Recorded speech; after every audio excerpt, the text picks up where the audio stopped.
Invader, this is for the invader. Invader, send home the invader. All praises to the Most High. All praises to the Most High. All praises to the Most High. Give them all praises. Give them all praises. Where the fuck am I going?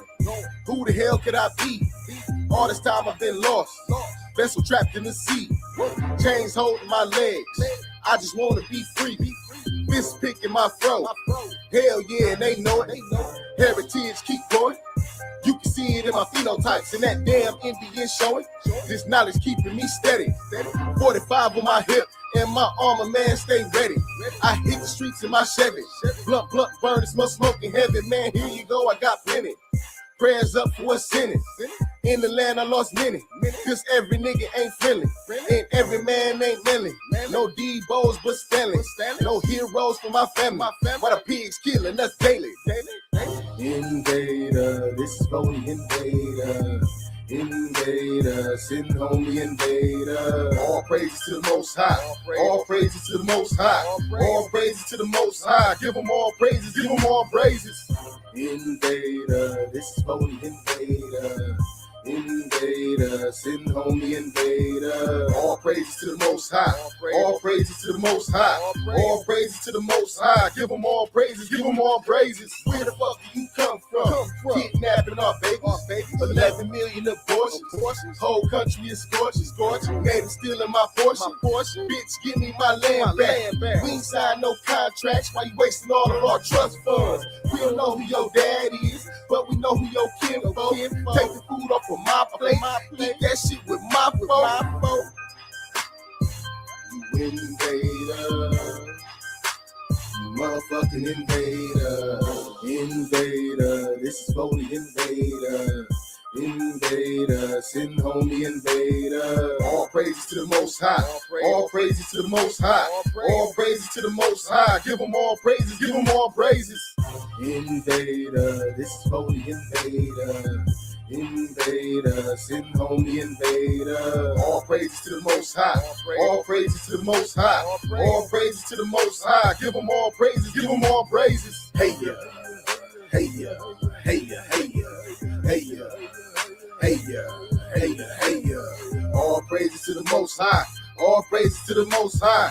All praises to the Most High. Give them all praises. Give them all praises. Invader, this is for the invader. Invader, send home the invader. Invader, this is for the invader. Invader, send home the invader. Invader, this is for the invader. Invader, send home the invader. All praises to the Most High. All praises to the Most High. All praises to the Most High. Give them all praises. Give them all praises. Hey ya, hey ya, hey ya, hey ya, hey ya, hey ya, hey ya, hey ya, hey ya, hey ya, hey ya, hey ya, hey ya, hey ya, hey ya, hey ya, hey ya. Hey ya, hey ya, hey ya, hey ya, hey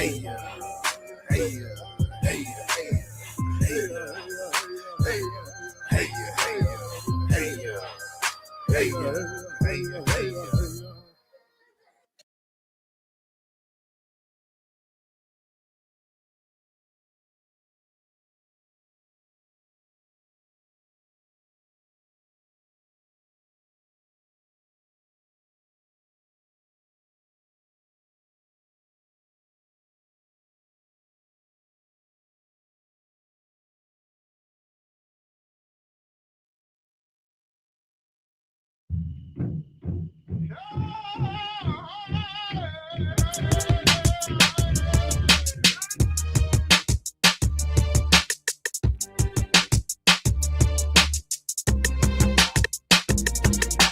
Open up the heavens, let the sunshine in. The Duke of Tears and Empress about to begin. Giving love to all the ancestors that's tuning in. Here comes the Duke of Tears with some more offering. Going out to the All-Mac, Montauk, Shinnecock, Chickasaw, Choctaw, Washita, Blackfoot, Abenaki, Seminole, Muskogee. You know me, the homie is OG. Coming to restore the crown of the All-Mac, Montauk, Shinnecock, Chickasaw, Choctaw, Washita, Blackfoot, Abenaki, Seminole, Muskogee. You know me, the homie is OG. Coming to restore the crown of the old.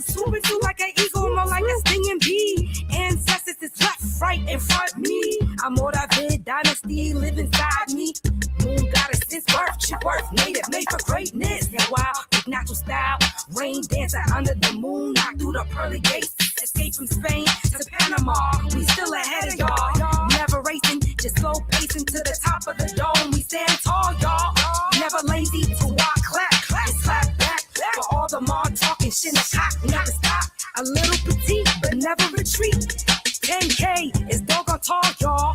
Chopper riding, we awake, very deep streaming.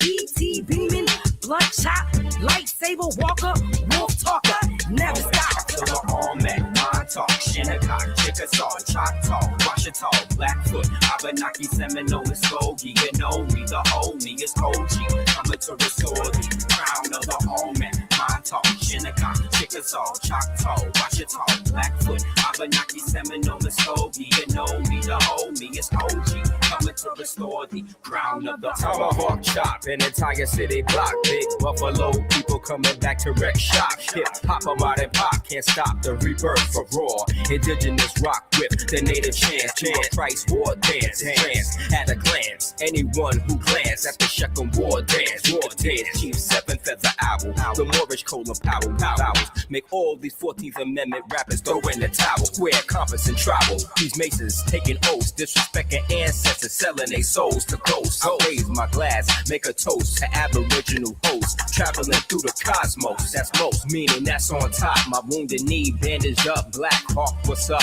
Geronimo skull. We taking it back from the tomb of the bones when we coming in the rooms and we zoom like Almec, Montauk, Shinnecock, Chickasaw, Choctaw, Washita, Blackfoot, Abenaki, Seminole, Muskogee. You know me, the homie is OG. Coming to restore the crown of the Almec, Montauk, Shinnecock, Chickasaw, Choctaw, Washita, Blackfoot, Abenaki, Seminole, Muskogee. You know me, the homie is OG. Coming to restore the crown of the Open OG. up the heavens, let the sunshine in. The Duketeers and Empress about to begin. Giving love to all the ancestors that's tuning in. Here comes the Duketeers with some more offering.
Yeah. Woo. Wild Indian, yeah. Hey, V, line them up. I'm a wild Indian, you know I go crazy. Ain't really Indian, that boy fugazi. I just keep it player, you can never play me. You got an ass so fat, girl, let's make a baby. And another one. Then I'm back to the trap, I'm trying to double some. She a bad woke chick and I love her tongue. We some jurisdiction boys, we some one-on-ones. Look, don't compare me to no Martin dog, I'm like Malcolm X. Job about our freedom, we'll leave a crack and stretch. Round of applause, boy, you know we clapping text. Chucky dog, child play, yeah, nigga, that's what's next. Open up the cans just like Arizona. Pull up masked up like we got the Rona. We set up jurisdictions when we buy the corner. How you claiming that's your hood and you not the owner? Be the B, I just pulled up in the need for speed. Free the land, tell the colonizers that they need to leave. Wild Indian up in my veins, you know how we bleed. You ain't gotta lie about who we is, dog, just keep it G. We at war, we can't keep the peace. Since we at war, gotta keep the peace. Whack a cone, then I meditate. Should I need to breathe? Keep an Olmec here when we slide, dog, cause we the shit. Like my niggas said, bitch, we the sheets. I can't keep the peace. If it pop off, then I want a piece. I'm just on release. I'm in go mode, motherfucker thief. In these streets like EBT, when we at war, make peace with me. I don't give a damn, understand. Fuck who stole this land, white or black or tan. Understand, it's fuck who stole this land. Might have seen me get little buddy these hands. He wasn't no apple man. A lot of these dudes is Sambo man. They full of shit like my ammo can. What they call an N-word out the wrong mouth as an ambulance. Wild Indian, get it in advance, or you can post date it. Ask around, I'm the most hated. Straight sacred, they stole acreage. Yo, ape shit, show ain't shit. It won't be televised, I don't tape shit. Be the beat, I just pulled up in the leaf of speed. Free the land, tell the colonizers that they need to leave. Wild Indian up in my veins, you know how we bleed. You ain't gotta lie about who we is, dog, just keep it G. We at war, we can't keep the peace. Since we at war, gotta keep the peace. Whack a cone, then I meditate. Should I need to breathe? Keep a Olmec head when we slide, dog, cause we the sheep.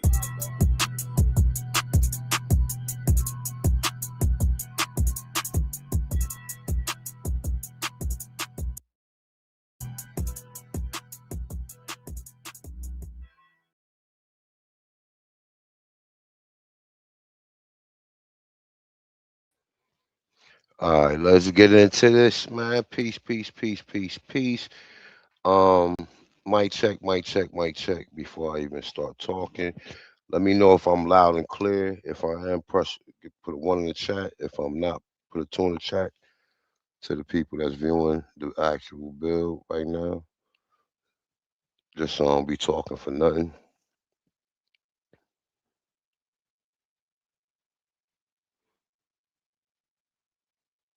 All right, I see one going once, going twice. All right, so I guess I'm clear, man. Peace to guys, man. Peace to goddesses, man. Peace to the Tonchons, peace to the Aborigines, peace to the Indians, peace to the Moors, North, South, Central, and the conjoining islands. Once again, it's your brother A1, a Tonchin is one, or Ahanu L. Like I said, peace to guys, man.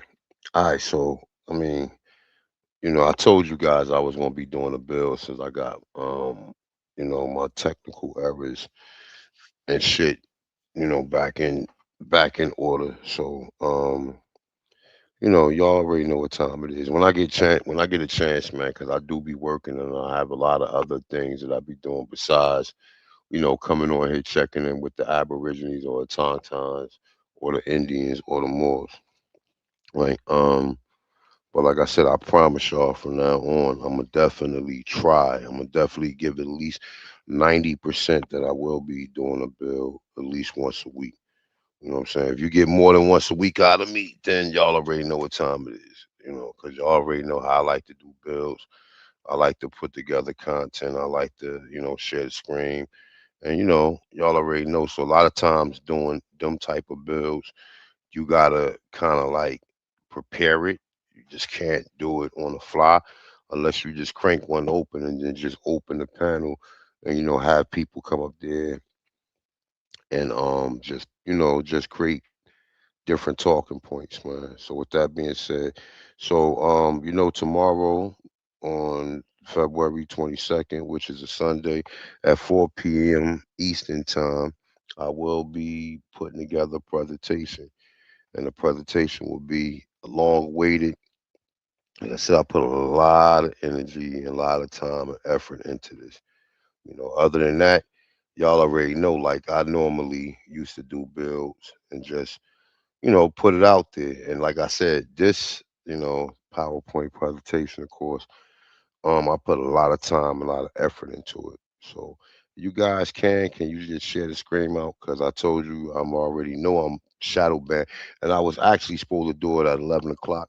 But I said, you know what? Let me get it in while I feel it. Let me do it now. But yeah, the bill it's long awaited. I've been trying to get this build out for at least about 6 months, if not longer than that. But I finally was satisfied with what I had, and it's just time to release it. You know what I'm saying? With if people support the presentation, all right, I need some more tickets to be sold by tomorrow by at least 2 o'clock.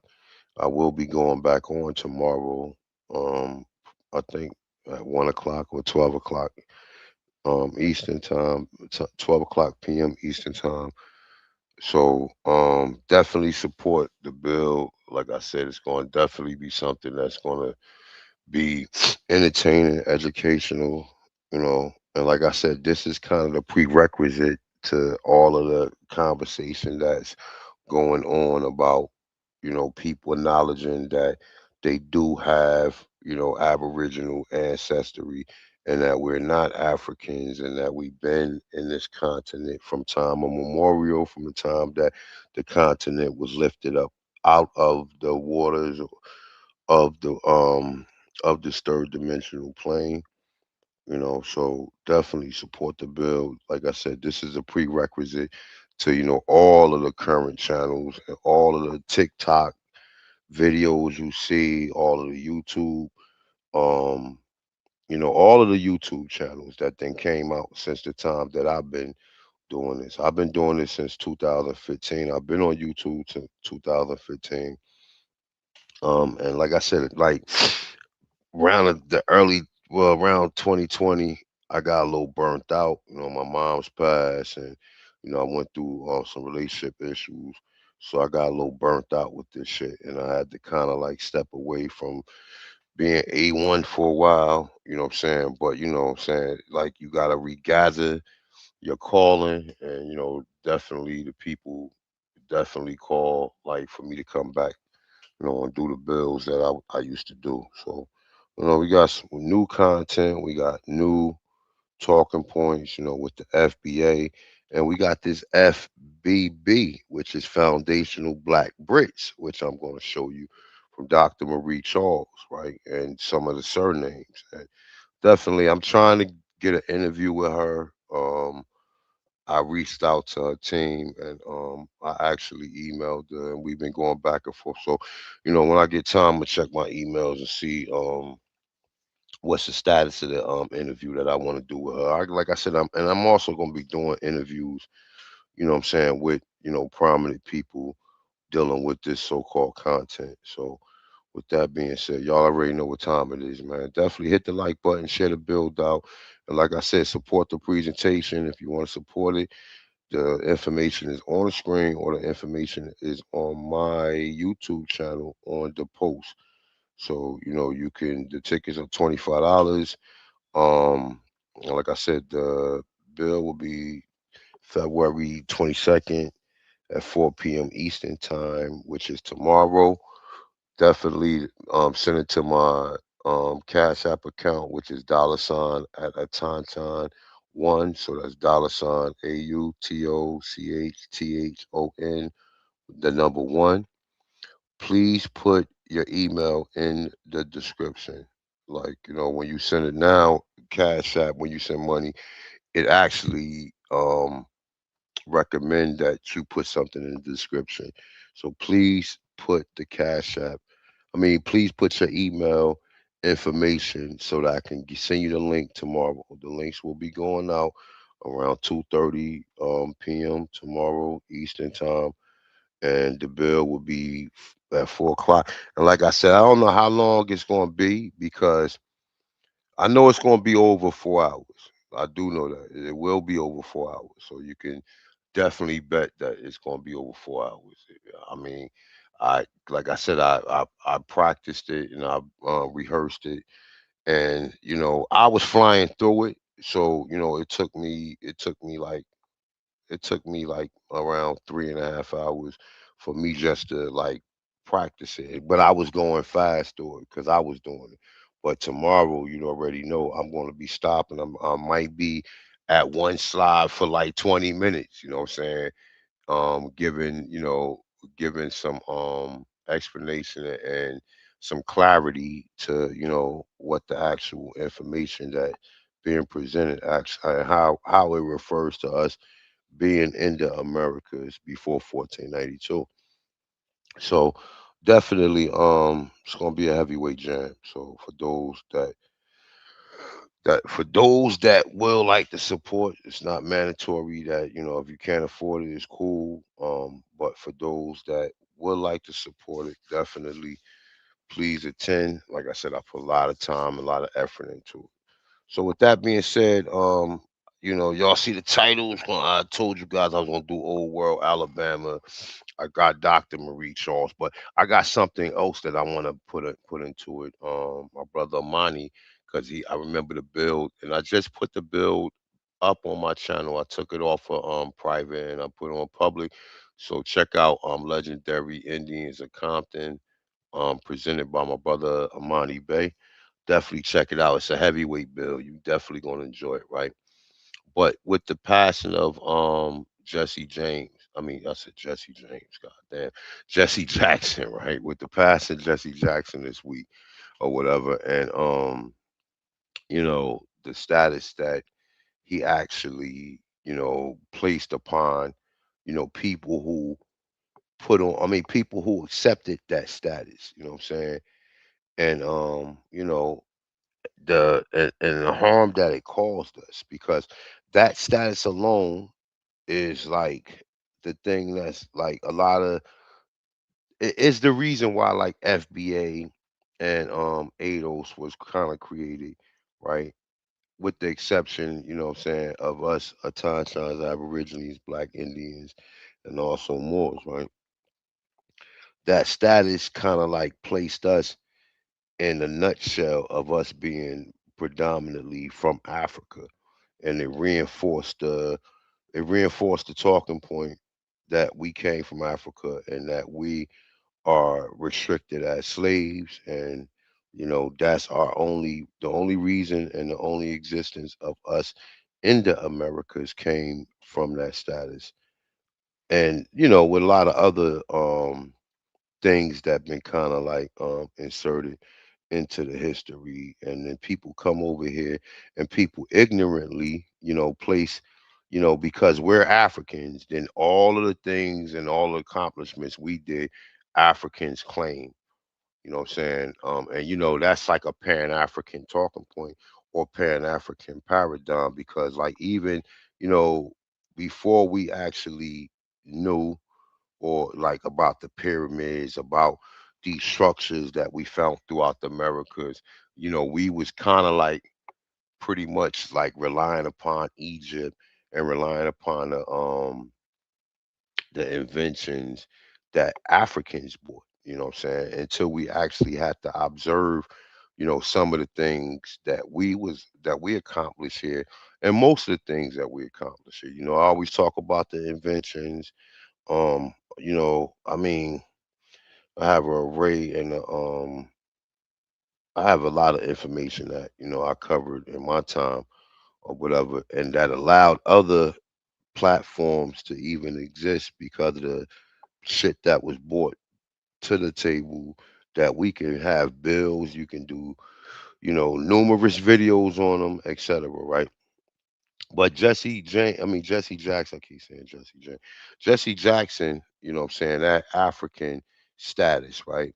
And then there's some other despicable things about Jesse Jackson that, a lot of people, look at. I don't know if what's the brother name? I can't think of the brother name right now. Um oh, what is the brother name? But anyway, the brother, I can't even think of his fucking name right now. God damn, I'm getting old. But however it go, he was talking about how Jesse Jackson involvement in Martin Luther King death, and how, he was told, you know, the individuals who had ties and suits on, or had a tie and a suit on, that was the one that they were supposed to take the shot at.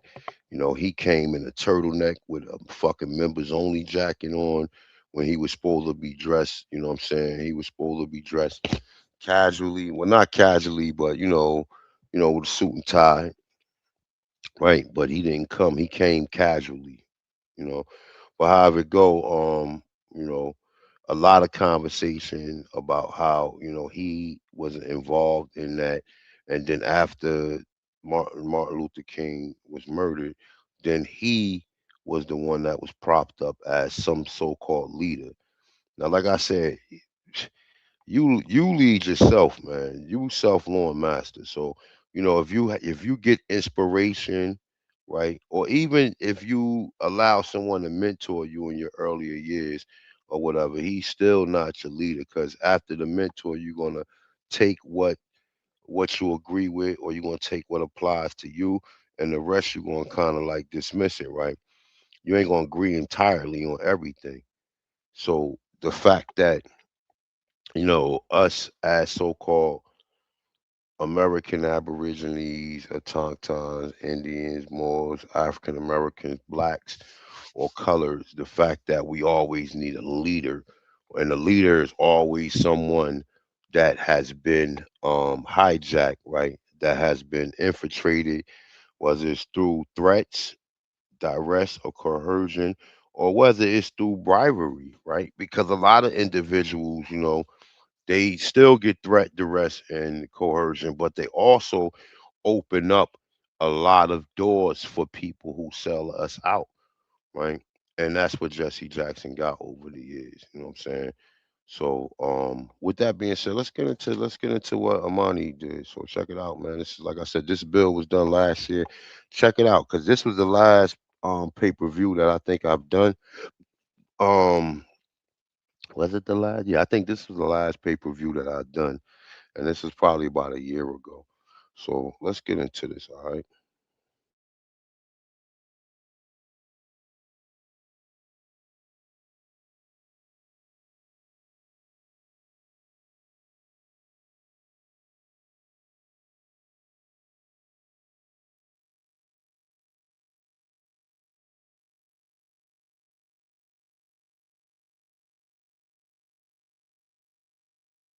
We're going to look into that first. But so once you're blessed, you're pulled out of the movie into reality, and then you have a purpose, you have a goal, and that is to claim your inheritance that your ancestors left you. That's our only purpose, family, right? And that's what I'm here for.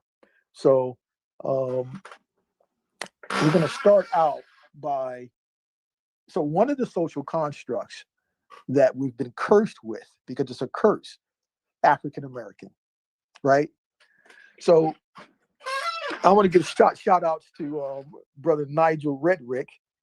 He actually got this information front for me there through his network. Give him appreciate that for him. So um, as we all know, Jesse Jackson, is one of the creators of that evil construct back in I think 1989, right? But we didn't know that there was a brother named Avis Smith. He's an engineer and currently a professor at CUNY University in New York, City University of New York there.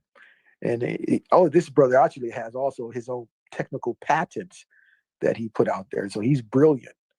But he although he didn't know the law and didn't really know how to frame a claim, but at least he actually filed a lawsuit against Jesse Jackson for that, and to use his terms, Smith called it evil word. Okay. And so I want to share that information with the family first. Pull up number one there, A1 on the screen there. And this is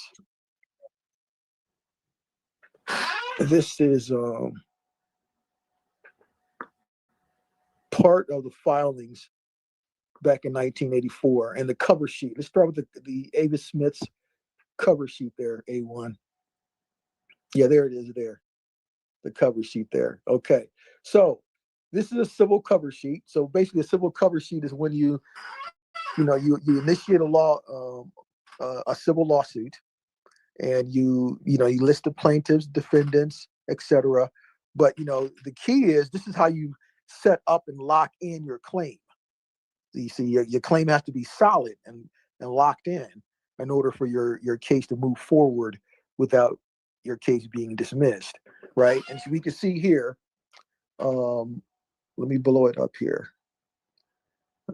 Okay, so part two, basis of jurisdiction, federal question. is what he checked. Okay.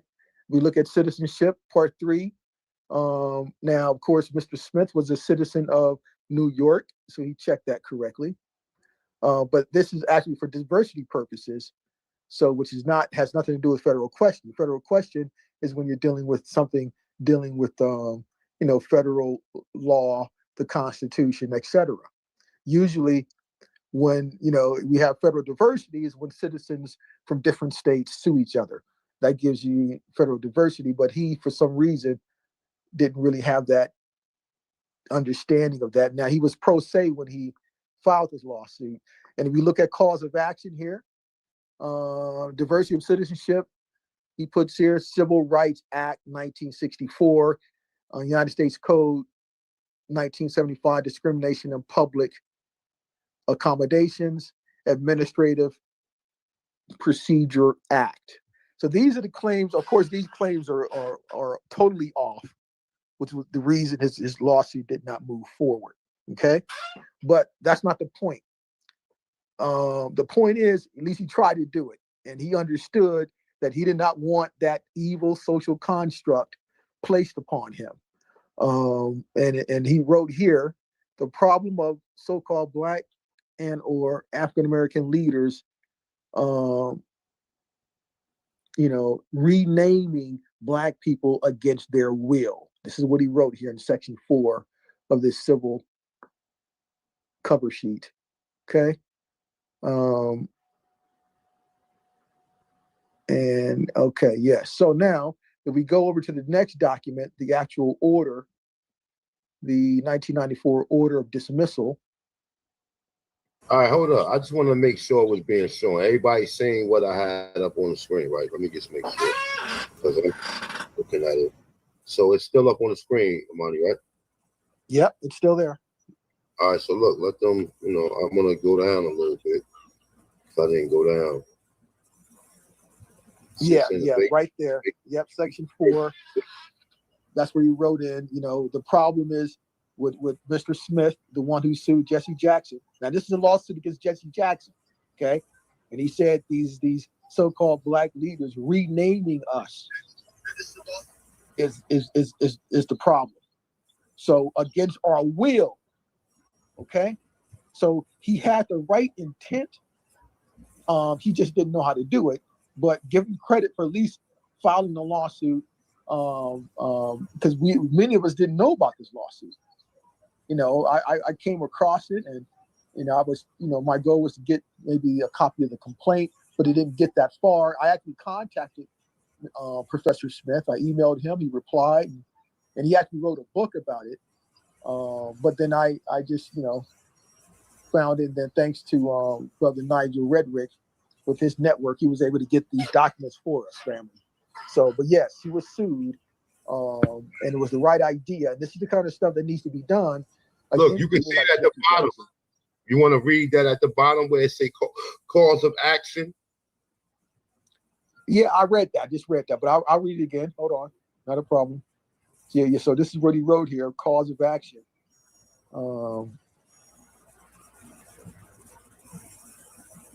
You guys can see where it say cause of action. Yeah, so he was confused on the basic jurisdiction. First, he said diversity of citizenship and Title 28, Section 1332, Civil Rights Act. Now, those Civil Rights Act and the United States Code's 1975 discrimination in public accommodations, those are federal issues. But he's confusing federal with diversity jurisdiction. But the powerful statement is below here, where he says the problem of so-called Black or African American leaders renaming Black people against their will. That statement, because he did not want to be called that evil construct placed upon him, and he tried to do something about it. So. And we're here nearly, 94 is when he filed his lawsuit. So nearly 40 years ago, talking about what he did. Again, like Nonetheless said, you file a lawsuit, it's there for history forever, that people can build off of and expand upon. And maybe here someone may be motivated to actually do it right against people like Jesse Jackson and them. So now that you know that when they come up with these evil constructs, you can do something about it. And if you see at the top where it says defendants, who's Reverend Jesse Jackson and a Ramona H. Edelin. Those are the defendants, right there at the top of the cover sheet. Okay, and of course, everyone here, will get copies of what's being shown for your records. And of course, going to the order, the second document, as to why it was dismissed. All right, Memorandum in order. This one. Hold on. Let me mute my mic real quick, just in case if I need it.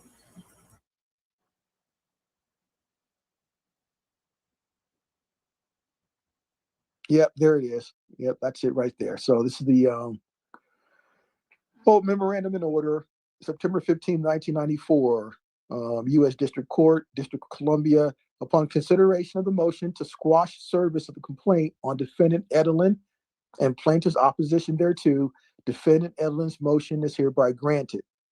Defendant Jesse Jackson has moved to dismiss the complaint herein, and plaintiff has opposed his motion.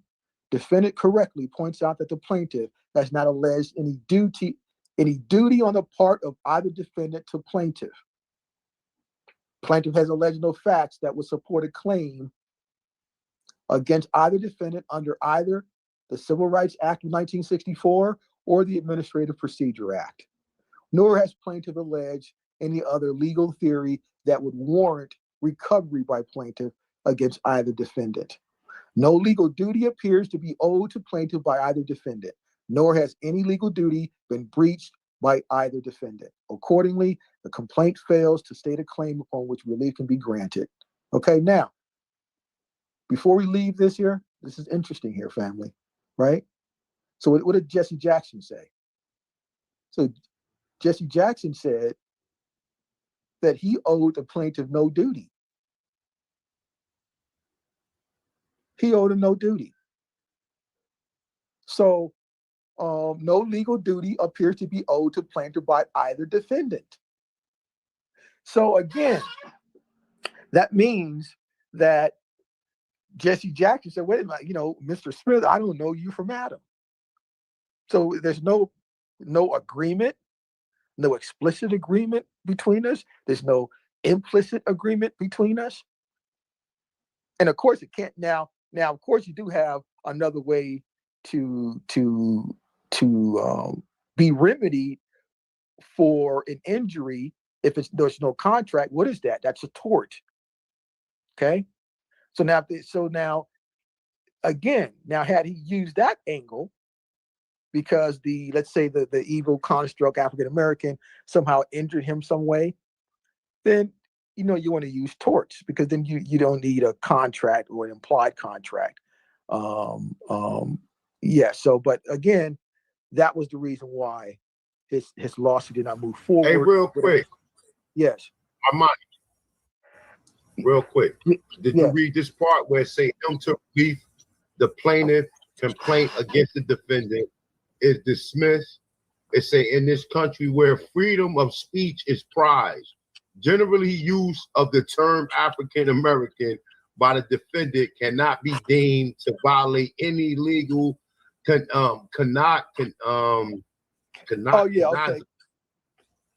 Okay, yes. So let me read that to the family. Yeah, great. Thanks for pointing that out, A1. Awesome. Right. So it says here, in this country where freedom of speech is prized, general use of the term African American by defendants cannot be deemed to violate any legally cognizable right of plaintiff. Interesting. See, so Jesse Jackson has the freedom to spew that word into the ethers. Is whether or not you're going to accept it, whether you're going to acquiesce to it, and a failure to do so, then on these documents that you fill out for your jobs, where it has racial categories of African American, whether they throw it retroactively in history books, no one's they have the freedom to do that. Whether or not you're going to allow that to apply to you is up to you individually. When it comes to trying to sue him for an injury, right? So, but yeah, so we already know, and then of course we know that the term African American currently is trademarked by a Chinese individual who's in China. So I already did a presentation about that a few years ago, where I showed the trademark, the owner, and all of that information.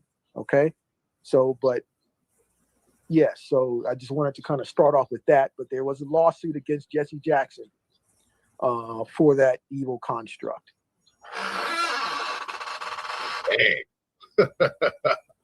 Wow. Yep.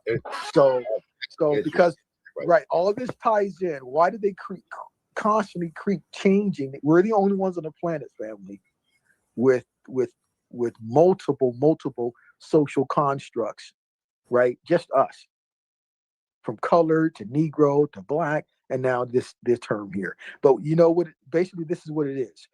It's a redaction. We are redacted.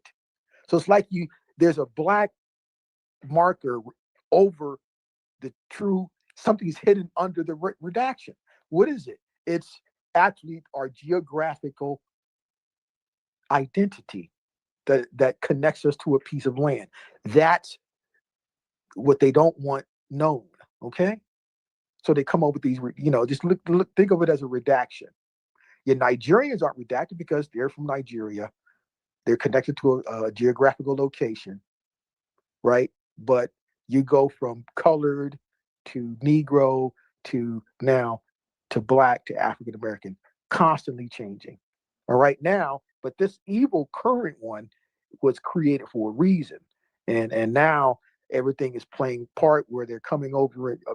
These illegals are coming over who are real Africans, and they could fit perfectly under that construct of African American, right?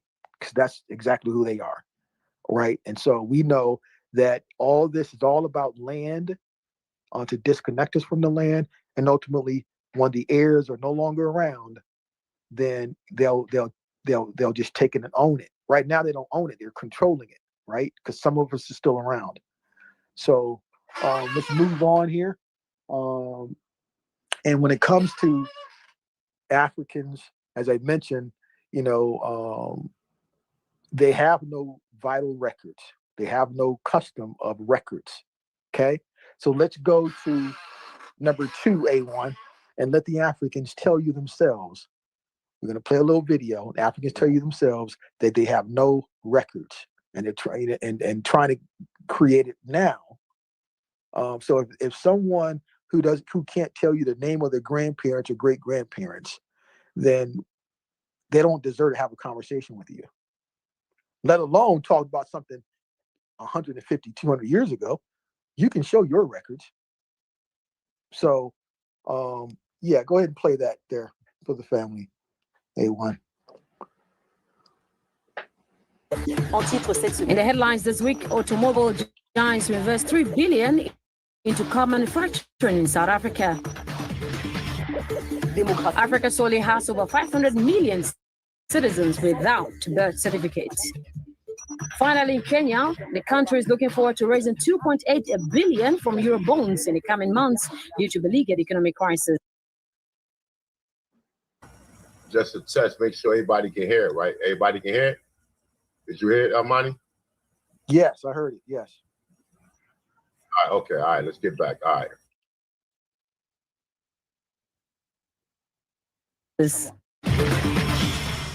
South Africa's government's ambitious plan to woo investors seems to see the light of day as automobile giants, including Nissan and even Mercedes, are announcing an investment of $3 billion by 2023.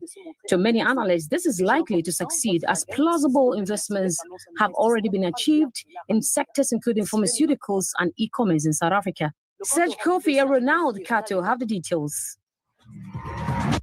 Life has become too expensive. Red tape is killing the economy. But Congressman Tom Kaine is leading in Congress, championing bipartisan solutions to make life more affordable for New Jersey families.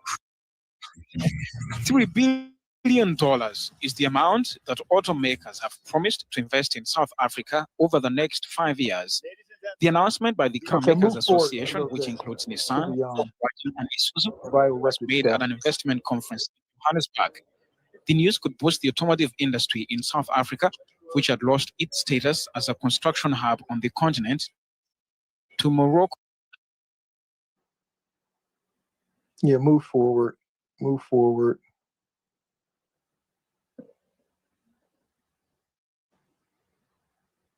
Play it now.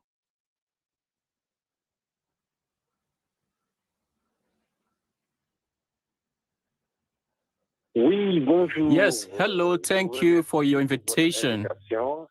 Monsieur Diouf, nous venons de le suivre dans le We are just reportage. seeing a World Bank report indicating that Africa has the lowest coverage rate in terms of birth identification. How do you analyze the direct impact of this on the African economy? Sur le développement économique des pays africains. Yes, we have a really interesting problem that concerns all African leaders, if not all Africans. Even if we are not the only ones in the world, we are talking about a billion. But if 500 million are in Africa, so it is considerable. Do you realize if someone really doesn't have an identity, or if we don't get to know our populations, how do you expect to really understand the preferences of the populations there and the problems they face? Because they are invisible beings. They are called invisible beings. This is a problem that has been around for quite some time, and even on our world in Africa. We do not have what is called property rights. If the state does not have a precise idea of the number of populations, the impact can only be negative on the African economy or in the economic development of African countries, because it is precisely this demand that is representative. However, if that is not taken into account, even for our safety, it is a real problem if we can't identify a number of problems. So this is a question that seems to me to be crucial for Africa, and which raises a little bit and relevance of the policies we pursue. If we cannot cover, or if we have a very low coverage rate of the needs of our population. So I think it is an important problem, and one that must involve all African leaders to address this problem in the most visible way. It's obvious having this data is imperative. So on what grounds are we seeing African governments?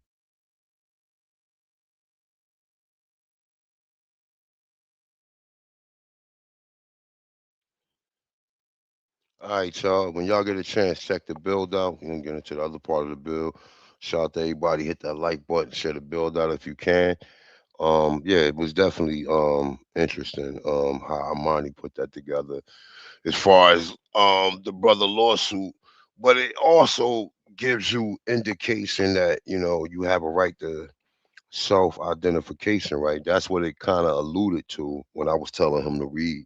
When we read the bottom of it and the reason why he wasn't able to go forward with the lawsuit, it was pretty much alluding, and they pretty much just paraphrase or summarize that the fact that you have a right to self-identify. You don't have to take on these terms if the term does not apply to how you view your ancestry or your historical um your historical ancestry. You know what I'm saying? So if you don't think that you are from Africa, or you don't have no African culture or African history, then therefore you don't have to accept that term. But it's just interesting that they apply that, what I'm saying, no matter what. They apply it until you are the one that, you know, speak out for yourself and saying, nah, I'm not African American, which you have a right, because they paint that with a broad brush among everybody or among, I mean, now you would say that it's being applied to even black immigrants that may be first or second generation, that they consider themselves to be African Americans.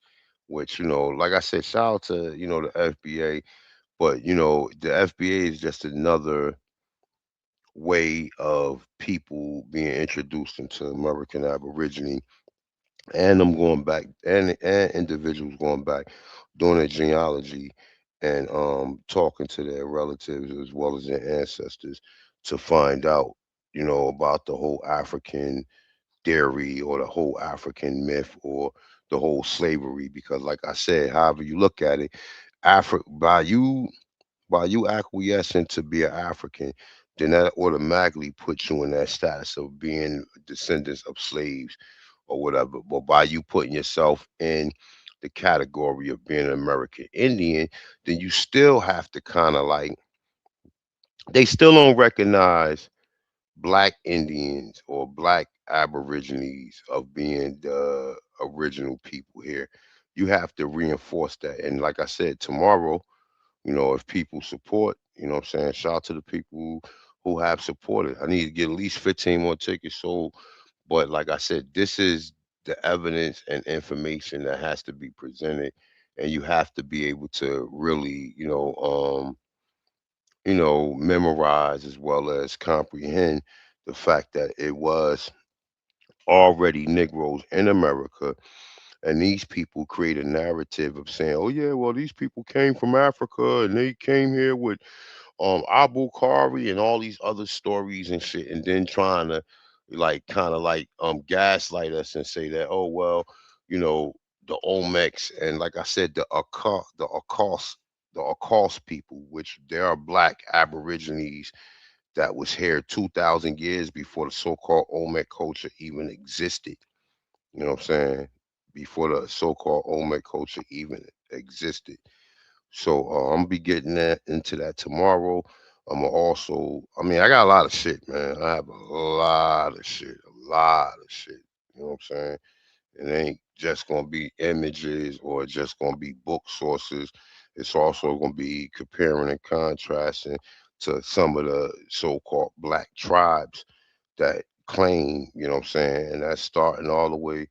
I think I got something from Canada all the way to Florida, from Florida all the way to Louisiana. I think I pretty much got most of that information covered. So definitely support it. It's gonna definitely be a heavyweight jam tomorrow, February 22nd, 4 p.m. Eastern time. Tickets are $25. Cash app it to my cash app, which is Atan Chans, is $AutoChthon with the number one, right? Put your email in the description, and the links will go out tomorrow around 2:30 p.m. Eastern time. And like I said, I'm gonna be working pretty much the whole fucking day tomorrow because, like I said, I know we're gonna at least go in. If the bill start at 4, I know I'm probably not gonna be done with it at least to probably 8:30, from 4, between 8:30 or maybe 10 o'clock. So definitely support it. So let's get into the other part. All right. So this individual I'm showing you right now, right?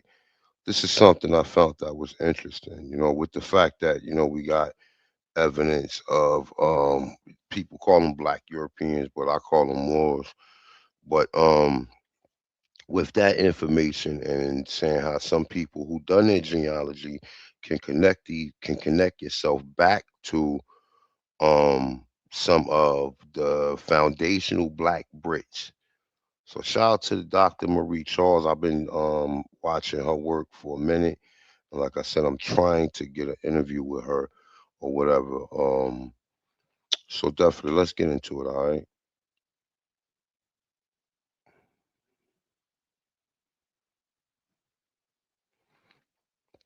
And in this particular bill, she's gonna be going over surnames. Okay. And listen, when she go over the surnames, you're gonna see how the same surnames they got applies to us.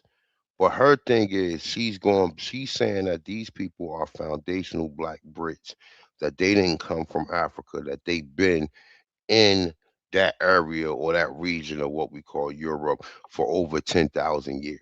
This is from her. This is what she's saying. So she pretty much, saying that they're their own ethnicity or their own race of people who've been there from time immemorial as far as the longest that they can remember. You know what I'm saying? So she ain't classifying or saying that these are Africans or they came from Africa or none of that stuff as far as from what I've listened to her thus far. So just listen to the surnames or whatever. And like I said, you'll see she's breaking the surnames down. Um she's giving you the origins of the surnames. And as you will see, a lot of these surnames we also have as well. So let me see something. So all right, so let's get into this. All right, let me mute up.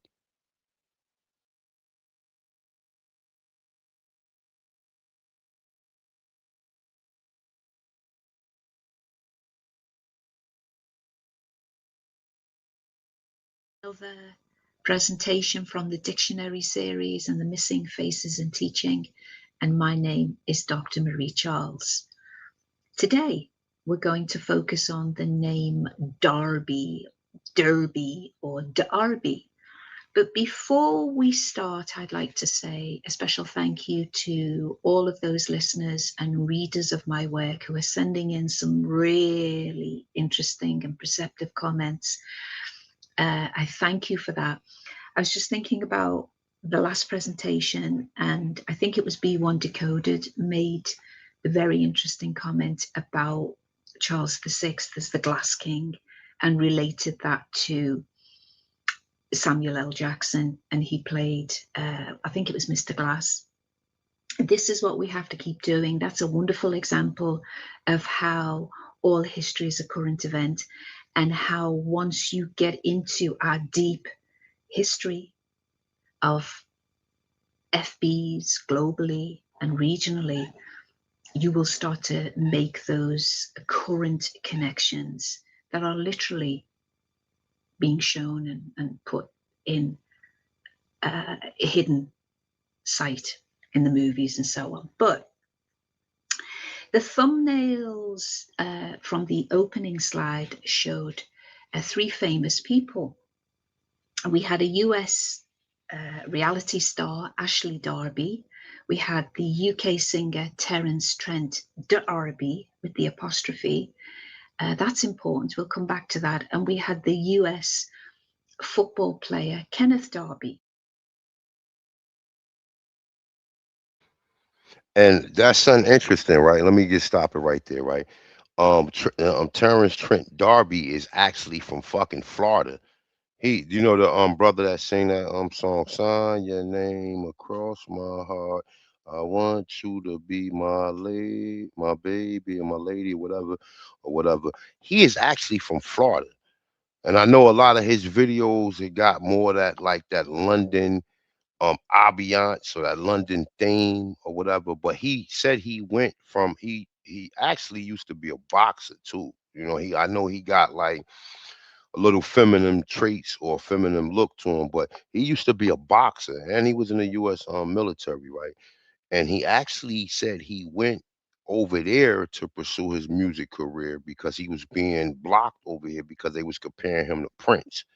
So his name, he's not even from Europe. He's from over here, technically. So I don't know if did she do an extensive background on the brother, but the brother is actually from here. And you can actually like, he got interviews, he's still around or whatever, and he's saying that, how, what I'm saying, his people is from America. He's not from Europe. He's from actually from America. And I know that, like I said, you look at his video and he got the other video. What's the other he got another song. Oh, I can't think of it, but he got another popular song too. I can't think of it right now. But that's one of the most popular songs. And he changed his name. He changed his name. I think like in the early '90s, or like maybe in the early '90s, or around in the '90s he changed his name. But he is not from Europe. He is actually from here. And I actually know a bunch of Darbies too in America. You know what I'm saying? I know a bunch of Darbies. So I mean, put a one in the chat room. Hold on, you saying the artist formerly known? Yeah, the artist formerly known. That's a fact. Yeah, y'all see, y'all got Darby. That's what I'm trying to say. So these surnames, right, are not these surnames are not even Britain because we, like I said, listen, my standpoint, this is my standpoint. This is what I look at. America is the fucking first land out of the water. It is the oldest continent, and the people from America populated the fucking world. Okay? Populate the world. With the exception to where we can get into the Mu thing, the Lemuria thing, which holds a lot of significance when it comes to this history or whatever, because there are a lot of things that I compared and contrast to the culture of Lemuria to America. And like I said, even a lot of people at the time when I was talking about this, they thought it was preposterous. Even some of the Indians, they thought it was preposterous. It was a joke. It was like, oh, this is a story. This is a made up myth, and they used the same thing that the Europeans use with us when it comes to us saying we was here and us saying we're Indians and a lot of other things that we highlight, in our culture, whatever. Some of our own people, we resort to the same conversations that they do.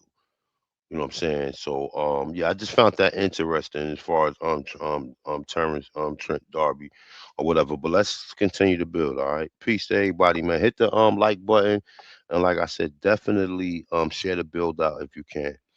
All right, so let's get back into it.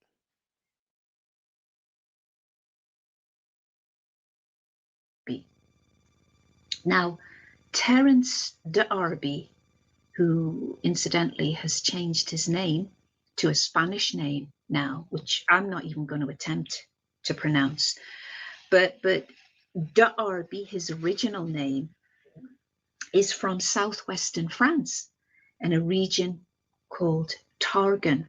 And we find those individuals with that surname moving up and through and around France into Britain.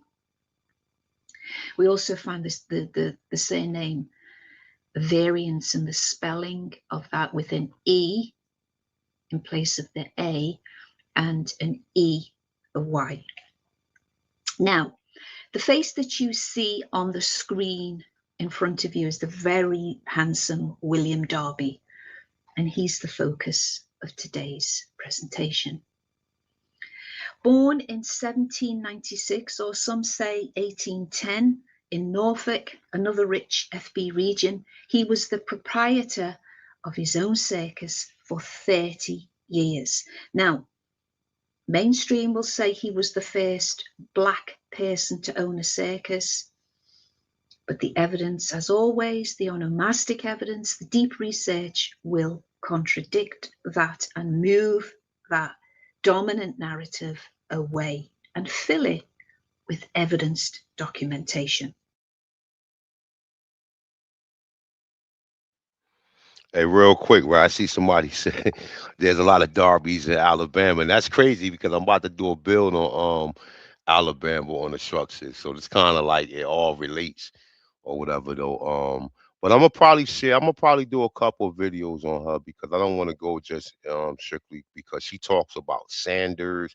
She talks about a lot of different surnames that's already in the Americas or whatever. And like I said, it didn't come from over there to over here. It came from over here to over there. You understand what I'm saying? This is the first land out of the water.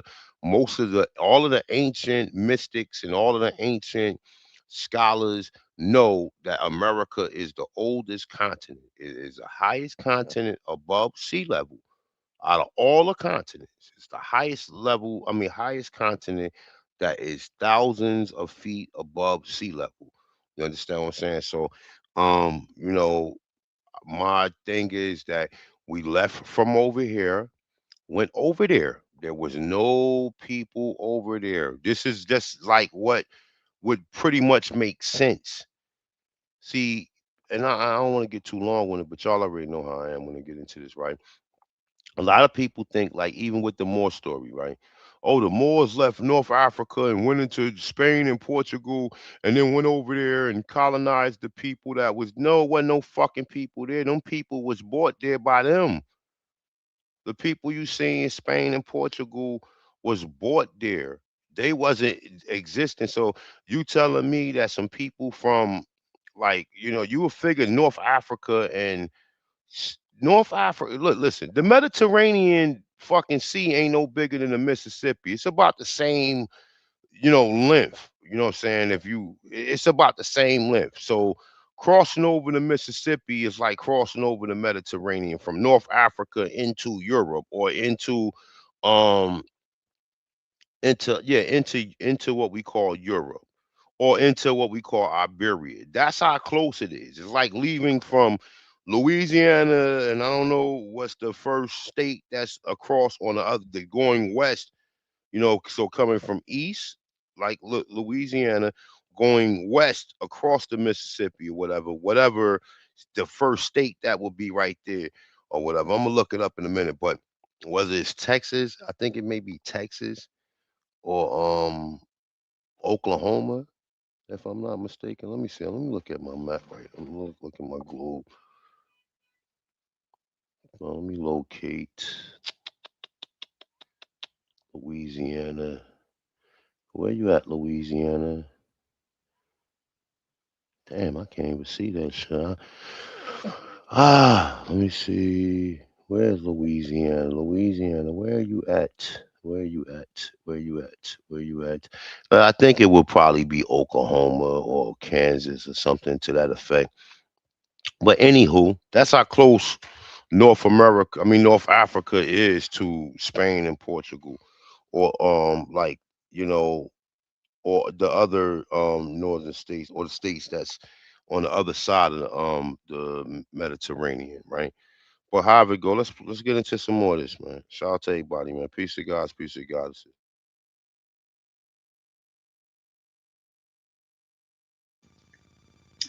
Now, before we get into his tremendous skill set, let's focus on both of his names. He was sometimes known as, perhaps it was his performance name or his stage name, as Pablo Fanku, or Funk. Now, if we go to the origin of Fanku, we find something very interesting. Because now this is the dictionary, part 3, we find that the German Fanku finds a cognate in that language. Funk, with an E, and funk means spark, attested many times as a blacksmith's name. Henrich the blacksmith, who was called Vonk with a V, but also a knight, Fanku, Fank, Rudesheim in 1280.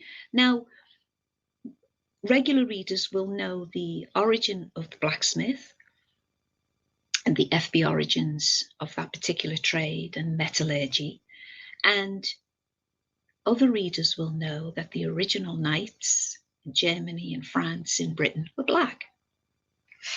And so Fanku is the spark. It is the light. It is the energy, the vibration that we. And so William Darby, his surname, takes us into the FB history of Derby, the region. But I'd like us to focus for a minute or two on my coded onomastic map. Derby, as you can see, is the green and black star.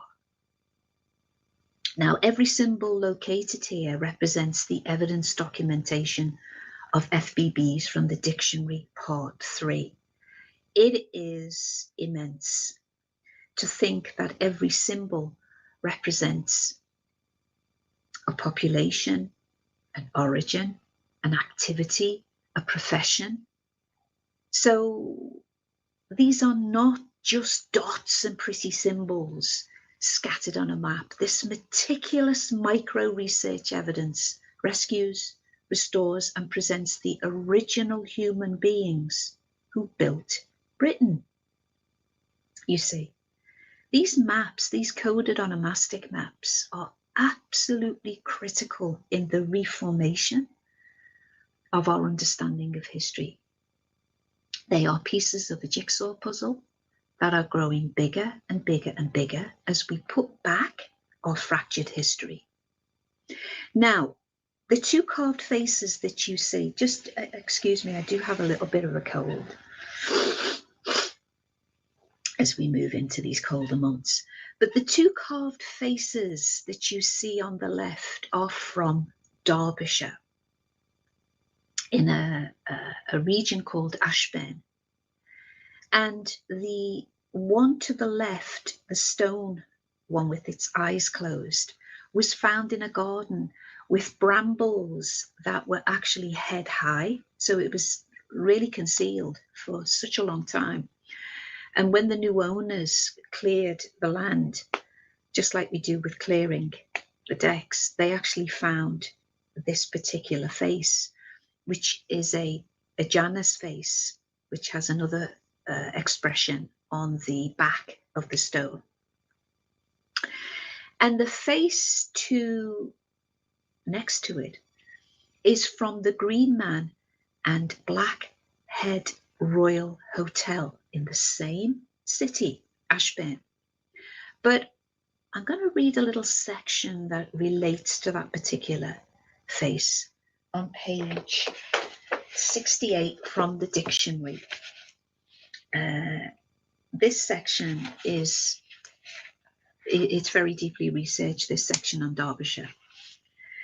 Now, what we find is that in 2020, the City Council removed the Moor's Head, the one that you can see on the screen, for reasons linked to slavery, describing the effigy as, quote, a disgusting racist imagery. After a 28,000 sign petition, called for its ejection from the beam. Now, clearly, this is my report, the onomastic evidence secures the Moor as a foundational Black Britain. But equally concerning is the scale of generational ignorance. Ignorance simply means you just don't know. And group power of 28,000 people who had overall consensus to have it removed without any knowledge of their local history. You see, Derbyshire.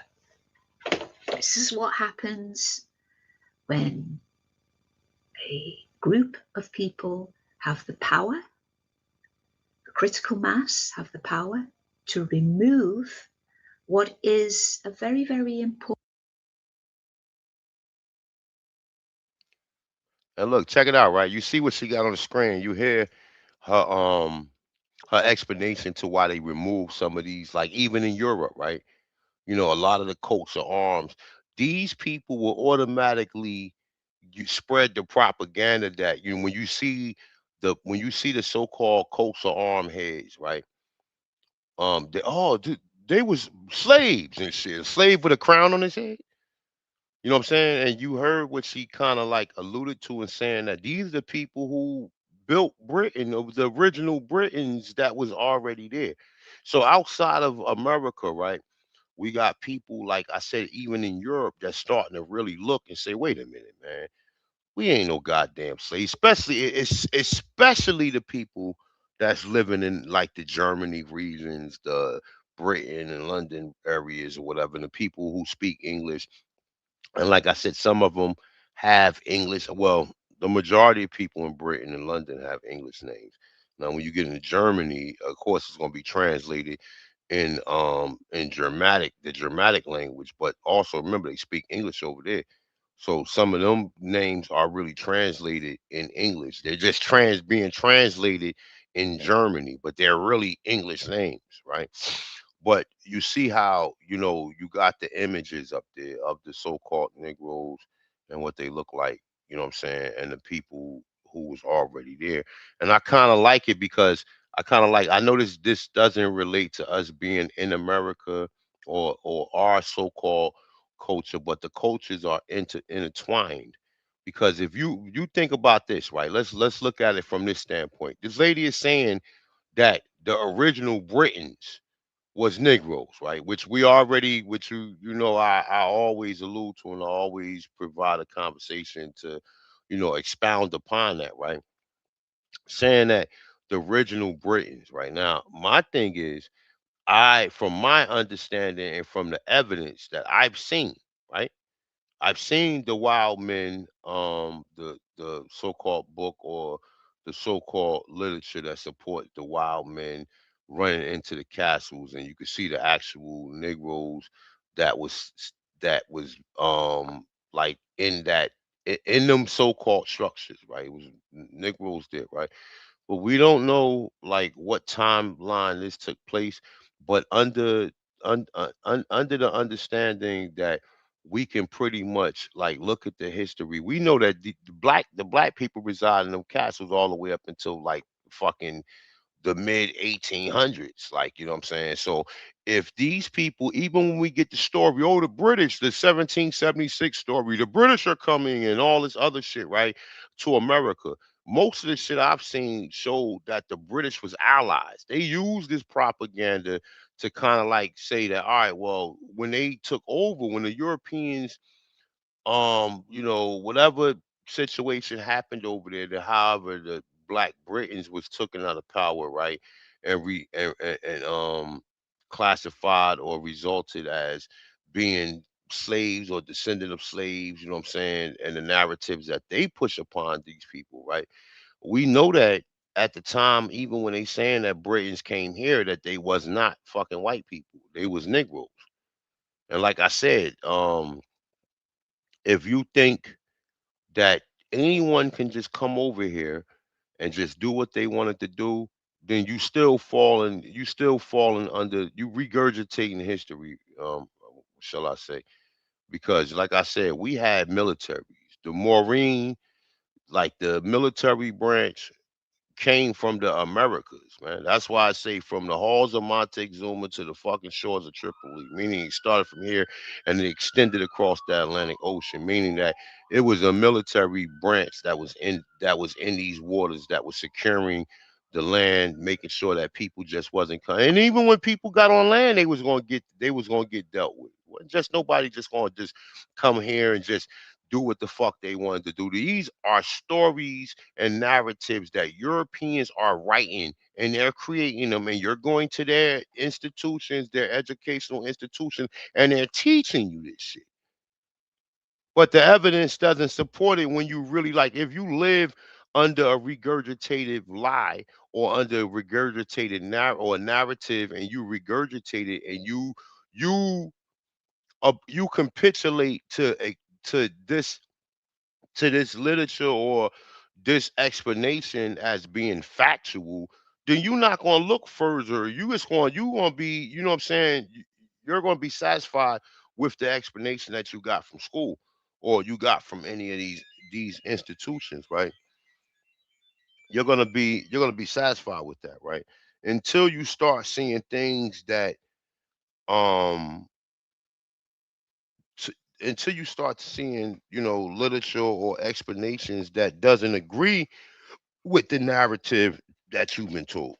You know what I'm saying? So with that being said, I just wanted to just put that out there. But you'll actually hear from her when she actually tell you that, her from her research that they have found like human structures over there. They have found like, a lot of these artifacts that's indicating these are Negroes that's going back thousands of years before any so-called slavery and all this other shit that we being told. So let's get back into the build, man. Hold up. Let me close this shit out. All right. Important historical artifact. Because if you go back to that section, you will read the archaeological, anthropological, and onomastic evidence of that particular region, Derbyshire, which shows a black foundation. And so if we look across to the map to Norfolk in East Anglia, or the Angles, and of course I document the Angles or the Engels in issue 18, this is where William Darby was born. He was born in Norfolk. And as you can see from the lower section, it is an ancestral figure from this particular region who is 1,500 years old. And so from Derbyshire to Norfolk, you can see what's happening. When he's in Derby and his name is connected to the region, we find FB populations. And in Norfolk, we find a similar migratory pattern being established in those regions. Now, in another neighbouring region of Shropshire, as you can see from that little pink cloud, which is about 70 miles from Derbyshire, it is related to the Metz or de Metz lineage, and that is the crowned figure that you see just beneath the map. And it's also the frontispiece of the dictionary part 3. It's a very, very powerful image of rulership and domain, because moving up, we find the Metz lineage moving into Shropshire. Now, Metz in eastern France, which is quite close to the German border, is where Matthew de Metz, here crowned, the crowned figure, was the Count of Bar. Now, Bar also takes us into Dunbar in Scotland and in Northumberland. And I can't take you to all of these places today, but you will see all of those onomastic connections. But what we find is that specifically in Shropshire, all of these neighbouring regions, we have these flourishing black populations. And so if we go to page 142 in the dictionary, part 3, we find this about de Metz, or Matthew de Metz. We find that the FB French Metz lineage as landowners in Shropshire. The sons of Warren de Metz. Of these, Roger appears to have been the eldest, and Fulk, the second, was chief of the family. And this is from a charter that, quote, Henry King of England and Duke of Normandy to the sheriff and his ministers of Shropshire, I concede that William de Fitz Warren may hold and have his estates in Shropshire, and may turn to them to his profit at his pleasure. The witness, now this is interesting, the witness is the Chancellor of Falaise, and the attesting Chancellor is doubtless Thomas Becket, dated May 1162. Warren de Metz, from this lineage, was also akin to the family Lestrange or Lestrange. You see, lots of them had cadets or family branches from the main route. But that's an interesting charter documentation, because Falaise, as it was signed by the Chancellor of Falaise, is the region in Normandy where William Conqueror is born. It's always a black connection. And the attesting Chancellor was Thomas Becket. Now, Thomas Becket has been documented in all of the dictionaries as an FB. And so this is where we are in terms of studying and following and documenting all aspects on the map. And so William Darby expanded his circus into Edinburgh, one of the many Scottish regions of the noble, for example, F.B. Andrew lineage, the Moore lineage, and the MacKellen lineage, to name but a few. All of those families, those original FB families, were in Edinburgh before the removal of the genocidal acts that occurred in that particular time frame. William Darby is in Edinburgh with his circus. Now, in that particular region, we know, and this is also from the Darby section in the dictionary, part 3, is that the painted clown of southern Scotland was a Moor, and the brown-skinned painted mignon of Gothay suggests that the strolling tumblers and jugglers of Germany were dark-skinned gypsies in the 18th century. We find the Morris dancers and the minstrels and the poets and the bards were all dark complexioned people. And that's on page 31. And so William Darby.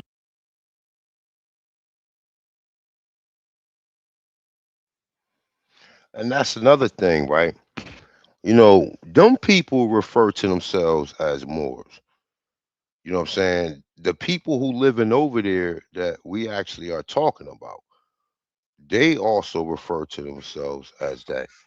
And they like interchange it. They, you know, they intermingle it and go back and forth. They use it, you know, black or, you know, just a descriptive dark skin term, however you look at it. But, you know, to not acknowledge the fact that these individuals, their self identify as being Moors, which means just, you know, mortal people or dark skin complexion people. And I'm not like, you know, trying to have that conversation, but you know, as long as like we talk about like when you hear when I'm gonna be playing Dr. Marie Charles, I'm gonna be doing a couple of different bills on her. I'm gonna actually play one more video because I want y'all to see the one when she did it on Sanders or whatever. But that's going. I'm gonna play that next, and then we're gonna get into the old world Alabama structures or whatever. But yeah, she's gonna be saying that periodically. So you know, you can't even be mad whether you identify as being called that. You know, them people over there identify with that. They don't have no problem with that. You know what I'm saying? So and like I said, there her historical understanding of this goes back thousands of years. It goes back thousands of years before some 1711 and some fucking people crossing over um into that landmass and so-called colonizing a lot of these areas all the way from Russia all the way to the fucking Middle East, man. That's a very vast amount of land, man, for you know people to be called that all the way from Russia all the way through to Sicily and in the Middle East. It's not just restricted to the Middle East, or it's not restricted to just being so-called Arabs or under the Islamic culture. So let's get back into some more of this.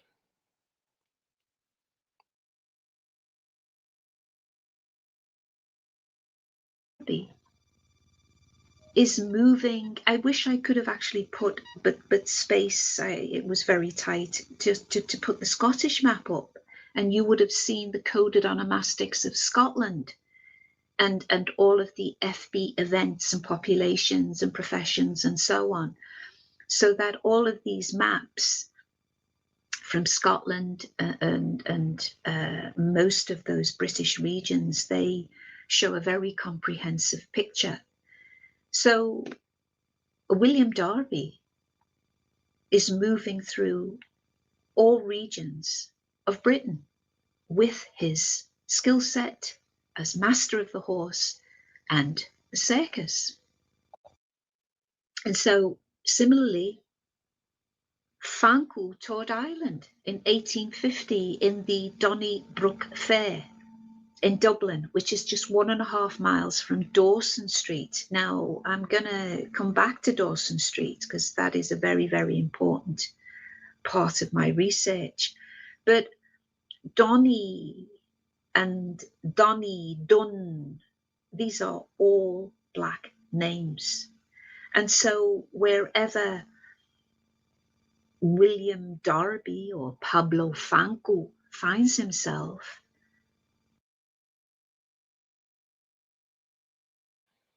So listen, right? So that's an intro, and like I said, I'm gonna be going through this tomorrow in a bill for the people that would like to attend or whatever, like some of the surnames of so-called Indians and how the fuck did Indians, right? And I'm just gonna give you a little bit of what I'm gonna talk about. Some of the things what I'm gonna be talking about in the 4 to 6 hour bill, right? Um, if so-called Native Americans enslaved the Black African Americans, right? And we see that from the five civilized tribes. I'm gonna be going into the Dawes Rolls. I'm gonna be going to BIA. I'm gonna be going into the numerous acts that was going simultaneously that also stems from the Dawes Rolls, because just from the Dawes Rolls there's numerous other acts that was going on. You know what I'm saying? That all is like it's all related. It's all related, right? But you ask yourself this, right? If Native Americans, right, never came into contact or was never under the jurisdiction of so-called Europeans, right, then why would their so-called slaves have English names? Why wouldn't they have fucking native names? You know what I'm saying? And why do Native Americans who never been in contact with Europeans, right, at the time where they telling you that they enslaved us and we went on a trail of tears, then why would their slaves have fucking English names? Look, man, the gig is up, man. The gig is fucking up, man.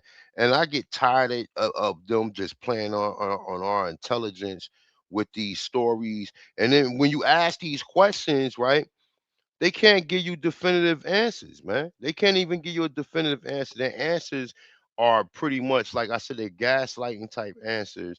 And they just making explanations for things that they don't know. You know what I'm saying? Right? Tickets $25.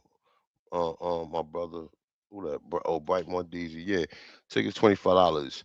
Um, but think of it like this, right? If Okay, all right. So look, so we got a small amount of people that was, according to them, taking took it in Indian territory, right? There's no one just Indian territory. The whole North America is fucking Indian territory. All the way from the northeast all the way down to the southeast to Florida, and all the way working itself back through Georgia, Alabama, Tennessee, and going all the way on that side of the Mississippi River, right? The whole goddamn continent is Indian territory. So how would they just say that one area is designated in, or Oklahoma is designated Indian territory, and then okay, the black people of the towns, 50 towns that's in Oklahoma that we only hear about, um Bowley and Tulsa for the most part, right? Right. These people were descendants, or these people was enslaved under, the so-called five civilized tribes. All these people got English names. Number one, they all got English names. They have no, because you would think that if we were slaves to Native Americans and whatever type of in bondage or servitude that we was doing for Native Americans, right? Wouldn't they have plantations or whatever that we was doing under them, under their so-called surnames or under their so-called Native American titles. Why at this point in time do we see Native Americans with English fucking names when they wasn't subjected to Europeans? It makes no fucking sense because these people are fucking lying. You know what I'm saying? And then just to go back off of what she's saying, that the Europeans that have these last names that's coming from Britain and London, them last names ain't even theirs. They belong to black people. So how the fuck did they get their last names? Oh, because the whole reversal process. These people were slaves. And them surnames that they got came from them being under these coats of arms or being subjected to these so-called aboriginals or Moors or whatever the fuck you want to call them people. That's how they got these surnames. We wasn't given these surnames. As you know, a lot of people have mentioned probably within the last 6 years, because first people were saying, "Oh well, you know, we got European last name. How the fuck you get European last names when you wasn't under the bondage of Europeans?" And even so-called free people, how did they get Europeans' last name? Because the last names never was theirs. It was always ours. Even coming from the region of land where she's coming from, which that had to be an extension of the American colony that was over in Europe. It ain't come. These people couldn't force their come over to a whole. Figure how many ships could Britain bring over to America and then force their so-called will upon millions of fucking people. So a fucking couple of hundred people, maybe 1,000 at best. How many people you think could fit on a wooden ship and come over here or whatever, right? So that them small amount of people can force their will on thousands of people who were here. I mean, I'm not thousands, but millions of people who was here, and get them to adapt their names. Meaning now you're under their will. It doesn't add up. Never did add up. Never did add up. But just the fact that that she is claiming to be a foundational black Brit, right? Go to show you that even from the FBA narrative, right? A lot of people are starting to really get on board with what we've been saying, because but from her point of view, because even foundational black Americans, right? A lot of them, a lot of foundational black Americans claim that they Indians, but they also will claim that they got slaves in their ancestry, right? She ain't claiming none of this. She's saying that these people that was over there wasn't brought there, with the exception to the people that leave from Africa that goes over there and blend in with them people, right? That blend in with them, right? You know what I'm saying? But think of it like this too, right? The same way how you got Jamaicans and people from the Caribbean that goes over to Europe, right? They're going over there because they see that this is a free colony.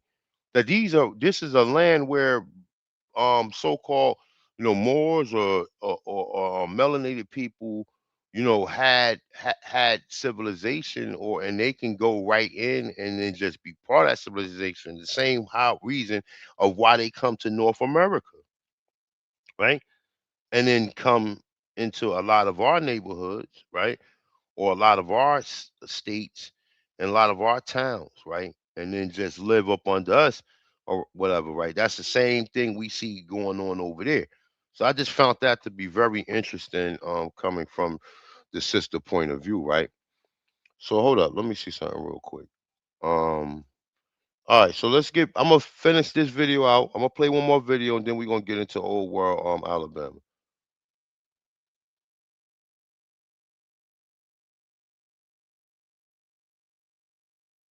He's at home, just like John Doe from Wales in my last presentation. These individuals are at home, whether they're in Scotland, Ireland, Wales, or France or Germany. These are all dominant black populations. And so, as you can see here on this little snippet of a map, just wanted to show the kind of very close proximity of Donnybrook, which is the Black Brook Fair, moving through to Dawson Street. Now, Dawson Street is a very, very important street.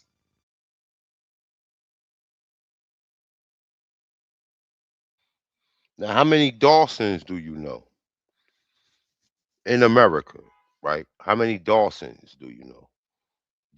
Dawson, right? Dawson, which is a patriotic last name, right? I mean, I think it's, I don't know if Dawes would be a fucking female. I would assume that it would be a male, right? We know the female or the matriotic surnames, right?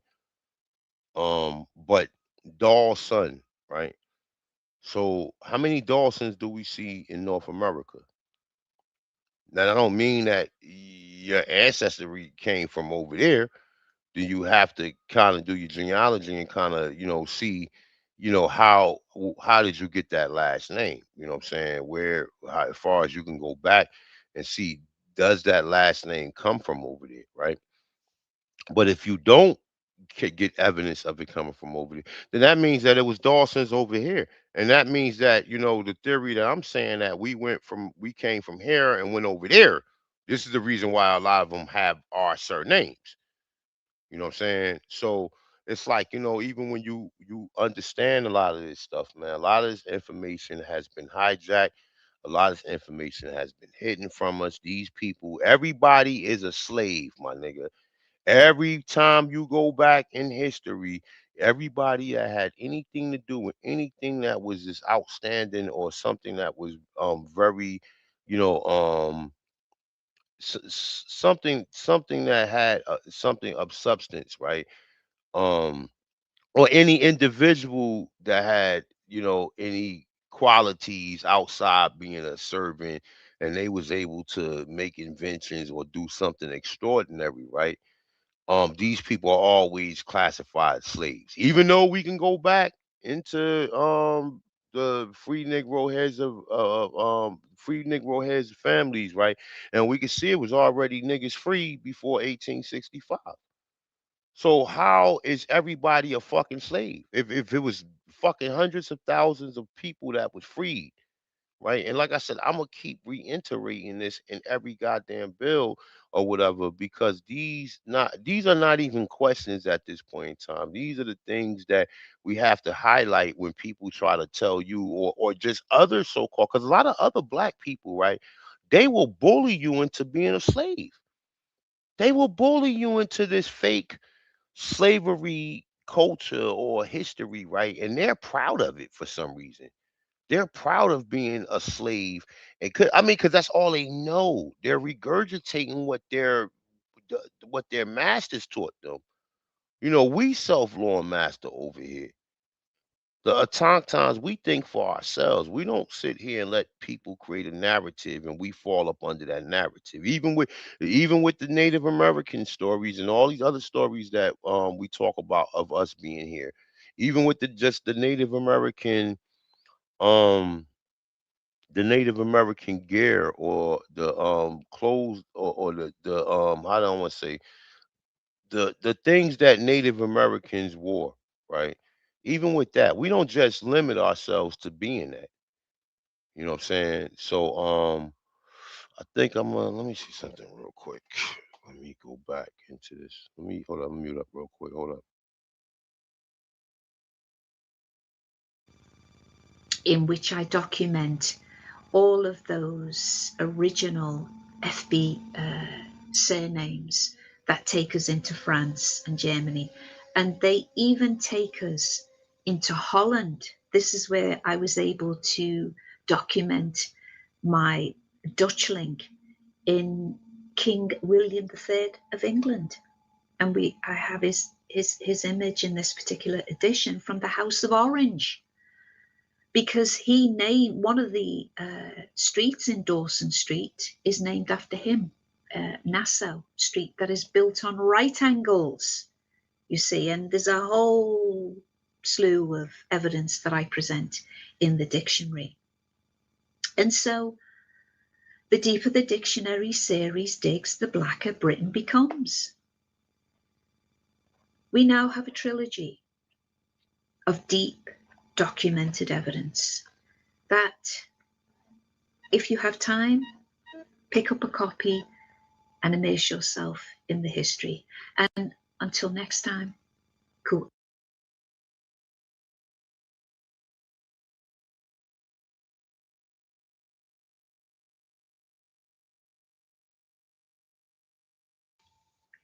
Before I begin, I'd like to thank the readers of my research and those individuals who have reached out to me via email. I thank. All right, this second bill we're gonna get into on Dr. Marie Charles, and like I said, she got a book and a dictionary. So definitely pick up that book. That would be something that you need in your library, just so that you can cross-reference that with the surnames that's in America. And when you do your genealogy, you see whether or not did that name come from individuals that came here. You understand, or individuals that came back to the original land where their ancestors came from, because that's how I would like to state it or whatever. So let's get into this, man. And like she said original Britain names. That she ain't saying these no slave names. She ain't saying that. And see, that's the thing with so-called Black Americans. Black Americans are so fucking indoctrinated with whatever they're taught. Wherever they taught, if the white man come up with a great explanation to why they should believe it, then they regurgitate it and run with it.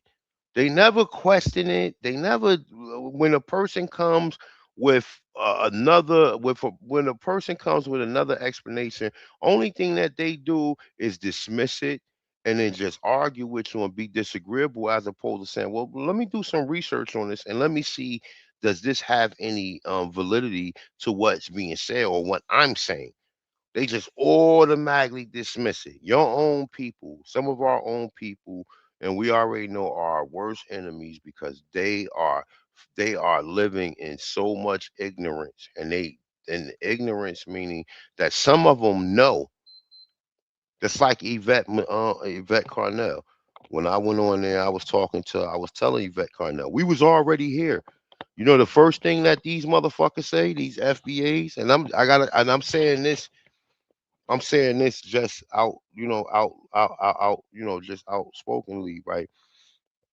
A lot of them, they don't want to claim that we was here because they looking for some fucking reparations in the fact that they were slaves. So you would pretty much, you would disrespect your ancestors and take on a term and allow yourself to be a narrative that these people have placed upon you, just so these niggas can pay you.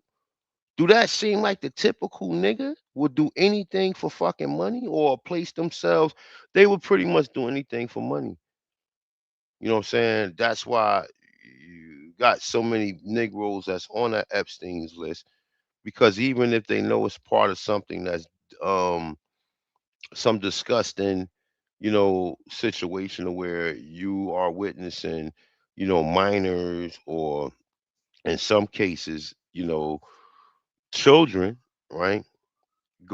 Being used for, sexual, things. And, if you would participate in that just so that your career will flourish, then you're a part of the problem. But even when we talk about these Negroes that are, and I'm not saying, listen, I'm not no FBA. I'm not trying to, like, I know some FBA brothers in here. I'm not saying it, but you have to kind of understand from the point of view of what we're talking about, right? You placing yourself in a slave status of, you are capitulating that your people emphatically came from slaves, and you're not understanding that it was already Negroes here in America. Back to what the build is going to be tomorrow. The presentation before 1492, America was a Negro continent. You have to see the evidence. Um, you have to see the evidence that's going to be presented. You have to look at the evidence, and you can't allow these people to come up with a number, because these people is coming up with a number to, oh yeah, well, the population of America was decimated after we killed all of them. Get the fuck out of here. You got millions of people that was living in the South. That even when I say that didn't make that treks on, that didn't even go on the Trail of Tears. So you think the black people that's in the South and that's living in areas that have always been populated by black people, you think them black people was forced out, went to Oklahoma, and then came back to them areas? Hell no. These people was always there. It was always there. It was always there. So it's like you have to look at the evidence. You can't allow these so-called Slavics, man, to convince you that you were them and that they're you. They didn't put themselves on, they didn't put themselves above you, and they didn't put you under their servitude status.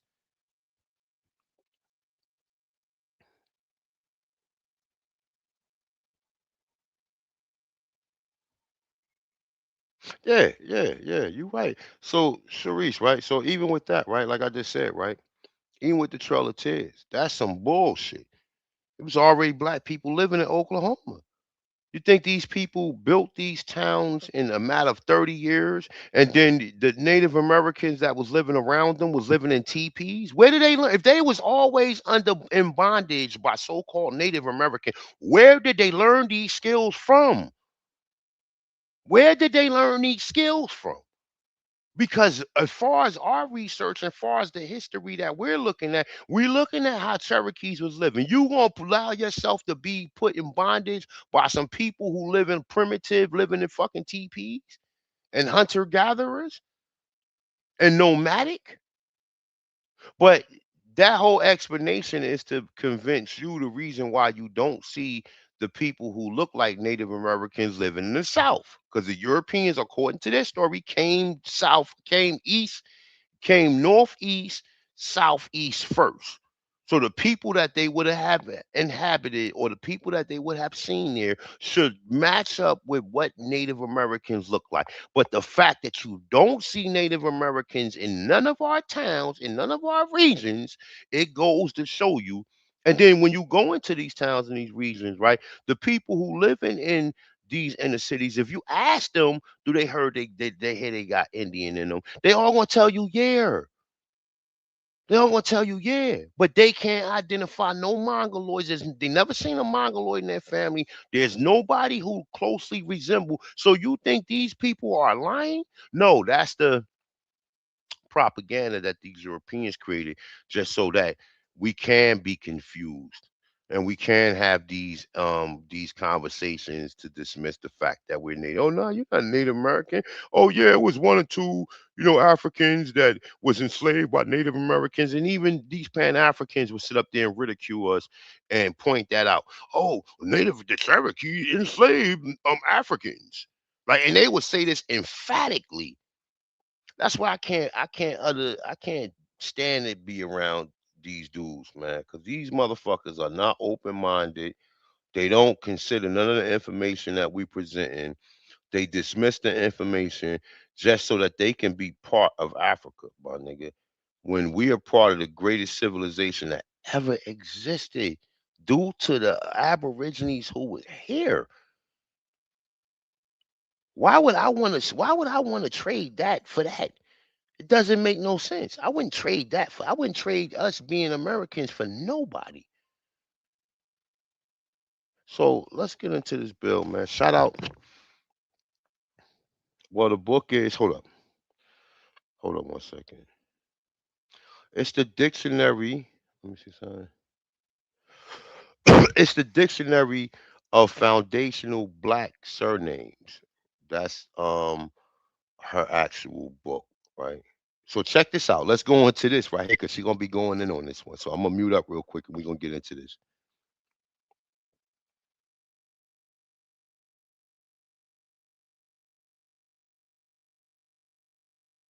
Thank you. And to all the parents who are sharing my research with their children and taking control of their historical optics.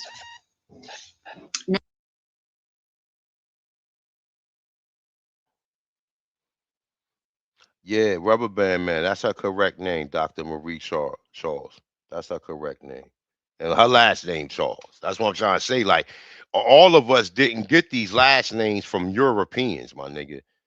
So how do the Europeans have the same last names as us? Because we had to go over there and establish them names and give them people them names, you know what I'm saying, first. That's the only thing that could make sense, because I don't see a couple of thousand of people coming from Britain coming into this vast territory, what we call North America, and placing us under their will. And this is the reason why we got their surnames, my nigga. Doesn't make no goddamn sense. And even if you want to say, like, how many females came over here and married into some of these so-called Aboriginal nations, right? Then they would have had to take on the surnames that we had. But in this case, they want you to always think that, oh well, yeah, well, all these men came over here, married Aboriginal women, and that's how they was able to. We got these surnames. Nah, money grip. Nah, nah, nah, nah, nah. So let's get into it.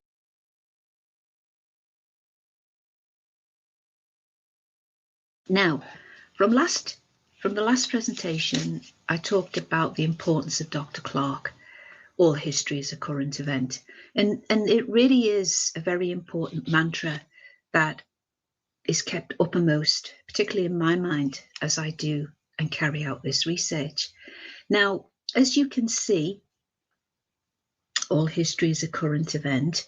I've taken the surname Sanders. And those three famous individuals all share the same surname. We have Marcus Sanders, also known as Tariq Nasheed. We have Dion Sanders, the American football coach and former player. And below we have Tessa Sanderson, the Olympic javelin medalist, gold medal winner. And so the onomastic evidence documents a Belgian lineage. And as you can see, that crest, this is a 15th century crest. And this is from my upcoming book on the dictionary of FB surnames from Belgium and the Netherlands. And so we find Sanders in this region as a noble elite family. But just before we get onto a little bit of that history, we find onomastically that Sanders is it's from Scotland and Germany, and it is from the medieval given name Sander, but it is an aphetic. Aphetic, A-P-H-E-T-I-C, means a loss of sounds, and it is a form of Alexander. This is where we get the name Sander from. We then find that now Sanders, Dion Sanders, is a very, very interesting name.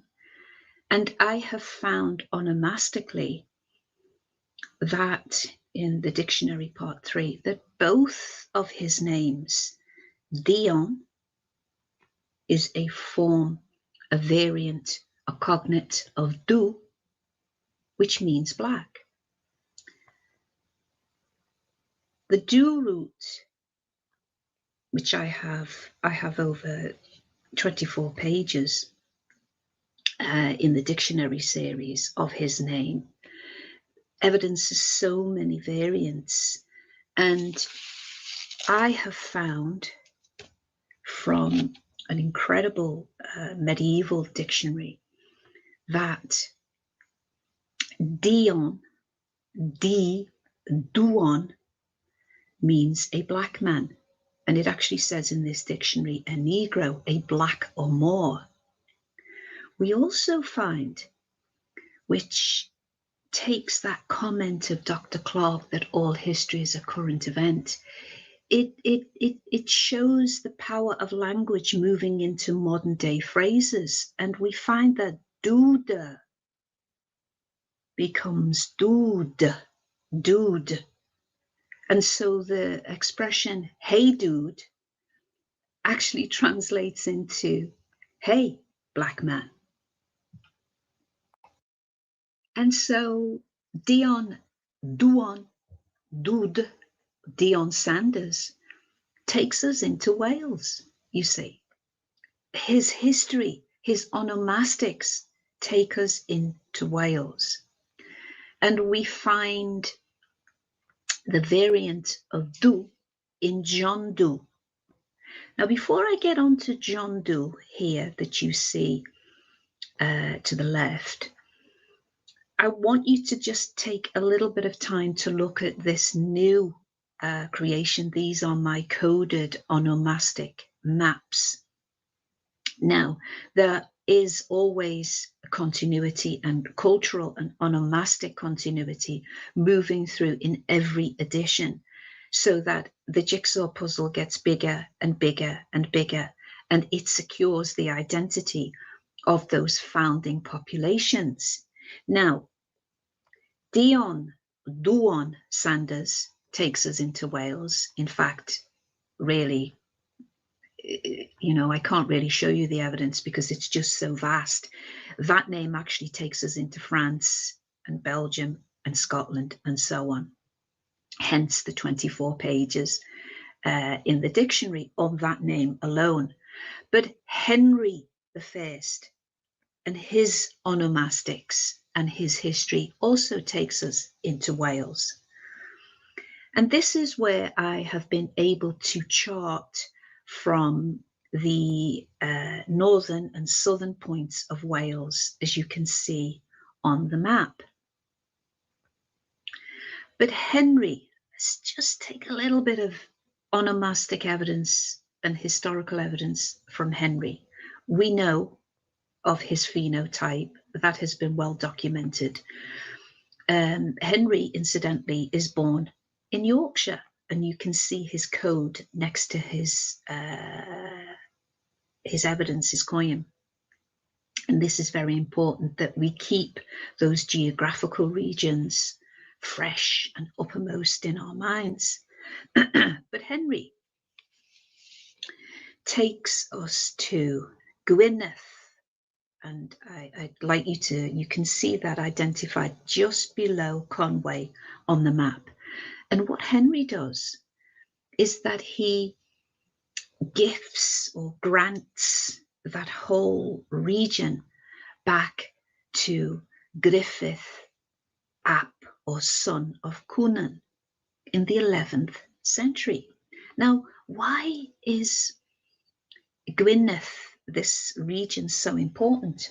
Well, in the dictionary part 2, you will be able to see that particular region, Gwynedd, is where Bellymore, now he's another FB ruler, and he's the head of the House of Gwynedd, you see.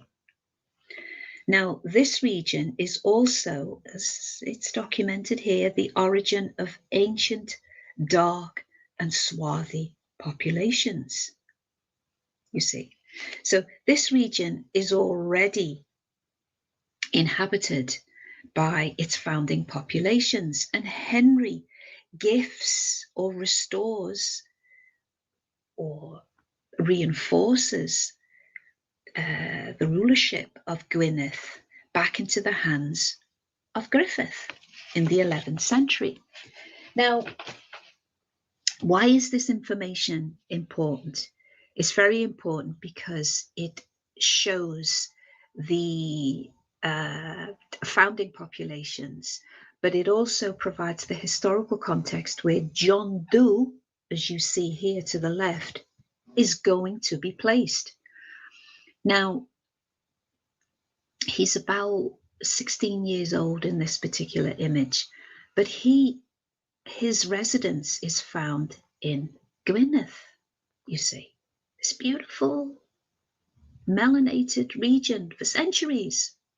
But as we might expect, we find that mainstream reporting and storytelling has placed John Doe as an African found in the woods, in an African wood. This is how it's reported. And he's brought back, stolen on a ship, and somehow mysteriously finds himself in Gwynedd, you see. But John Doe is at home. He's totally indigenous in this region, in Gwynedd. And so as we start to put the pieces back together, the dictionary series and part 3, I have just given you one slice of a book that's probably going to be about 250 pages because it's so rich. I'm hoping to kind of get ready to conclude on this because there's just so much evidence. And so as we move towards its completion, I want you to think about all of those southern and northern regions of Wales that were originally FB populations. Until next time, Ku Amsha to awaken.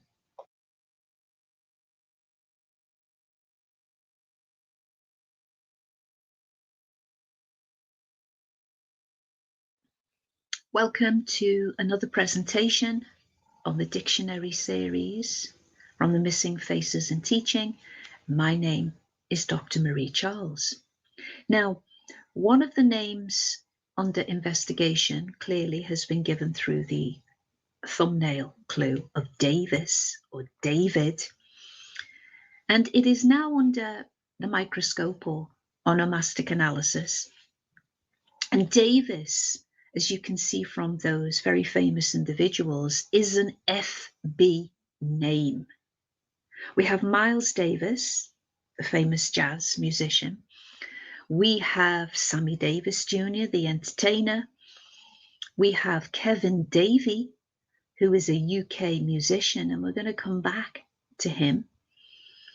We have Ozzie Davis, who was an American actor, and so much more.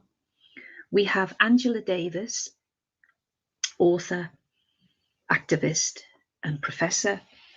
And we have David Oyelowo, who is a UK actor who played, among many of his roles, Dr. King.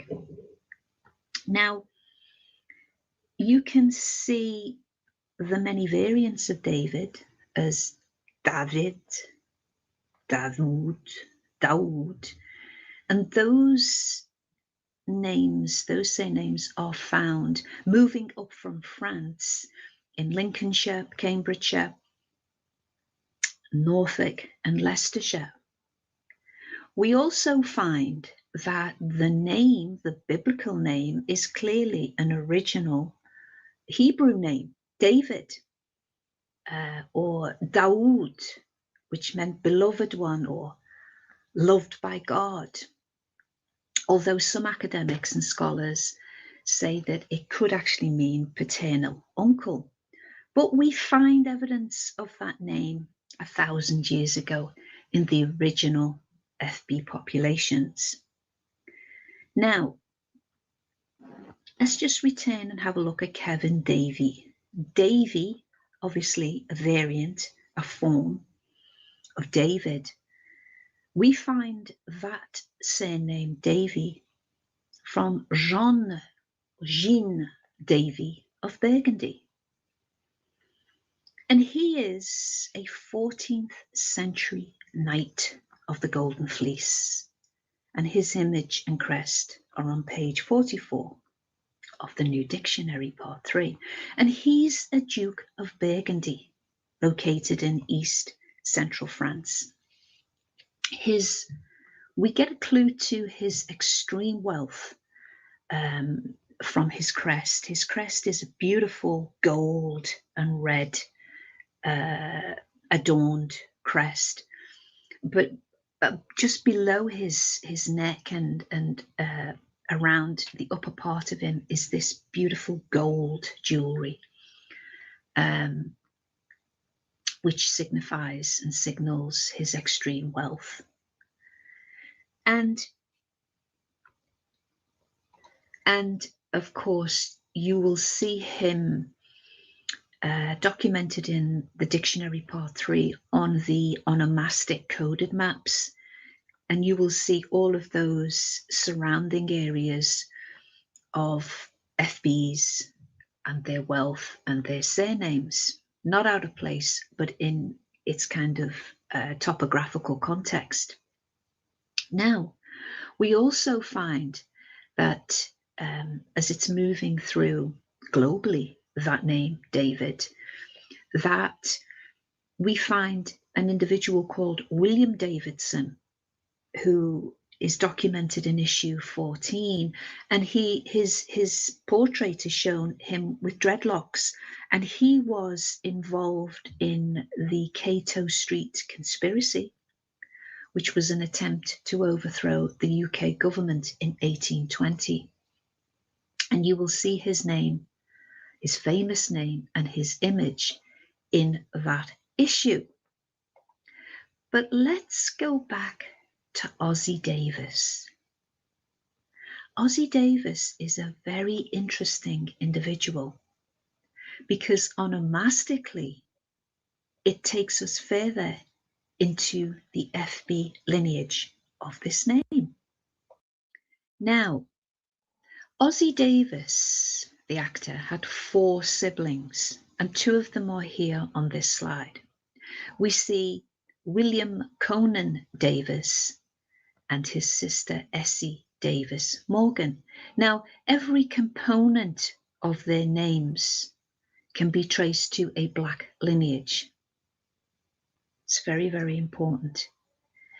But let's have a look at William. William is the French form of Guillaume, which we find as William Conqueror.